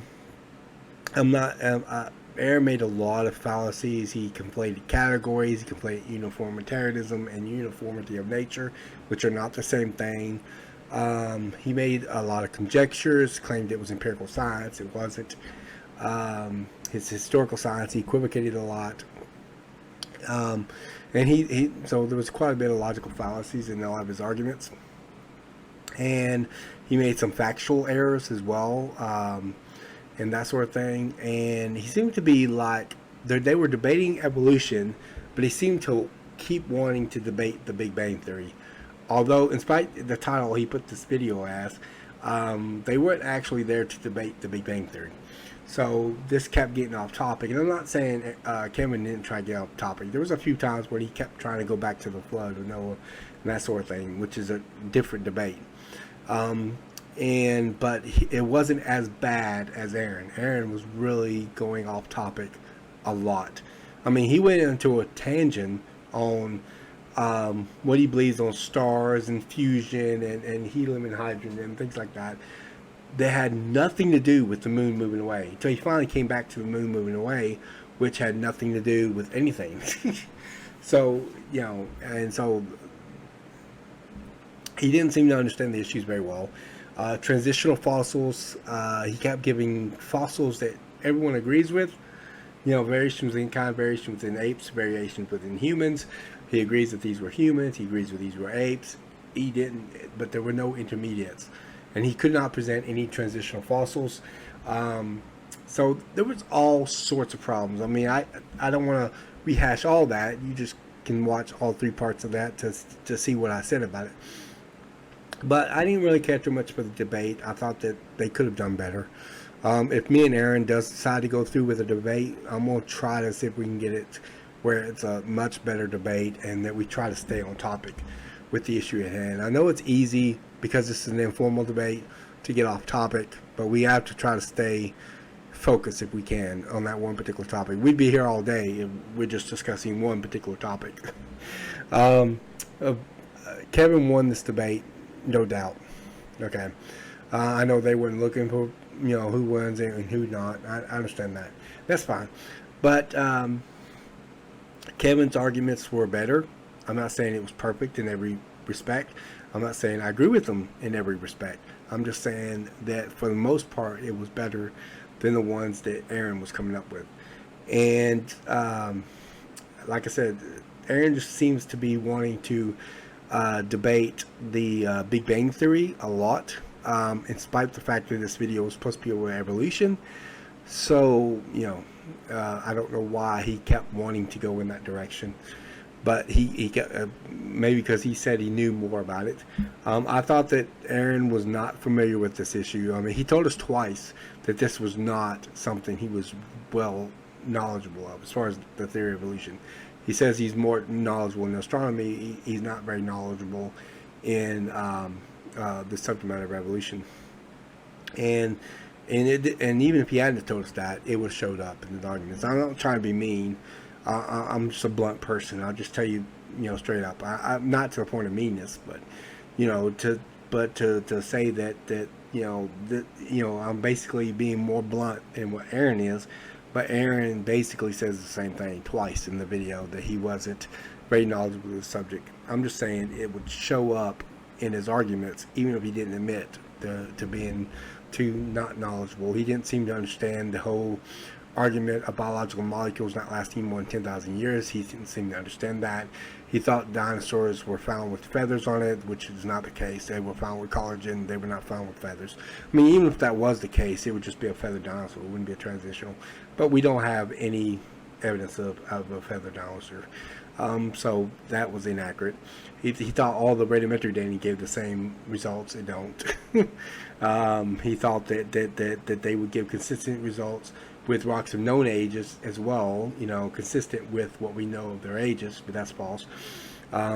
it's true that we would expect that, but it's false that that's what we got. They showed ages that were very different and wildly in error from the known dates. But in any case, I did enjoy making this debate review. I enjoyed it making it for you guys. And then, again, I have to ask, please subscribe to my channel. Please like the video. Please hit the notification bell. I have lots of other videos in store for you. And I hope I can do a video soon over the material creation versus functional creation. Responding to John Walton's thesis. I've decided to just go ahead and get the paperback book. Lots of issues there, but I'm not going to go into them. And so I decided just because they sent me the audio book, and it was not what I wanted, and so, but it would cost me more money, to get what I wanted. But anyway, this review has gone long enough. I'm sorry for it being so long. I'll try to see if I can include some timestamps in the description box below shortly after this video is published. Sometimes the first part was a long one, and so it took me a while to make those timestamps. Probably will take me a while on this one too, so expect that to take me over a week long just on the timestamps. But in any case, I'm glad you were here with me watching this debate. I'm glad we finally finished with this debate, and I hope I clear up some of the issues there in that perspective. But I really love doing it, and I guess I'll see you on the next one. My throat's a bit dry, so and I'm a bit hungry, so I'm going to go ahead and let you go. And thank you for watching Apologetics 101, and always stay in the know. This is Brian Keith Bowen, Christian apologist, signing off.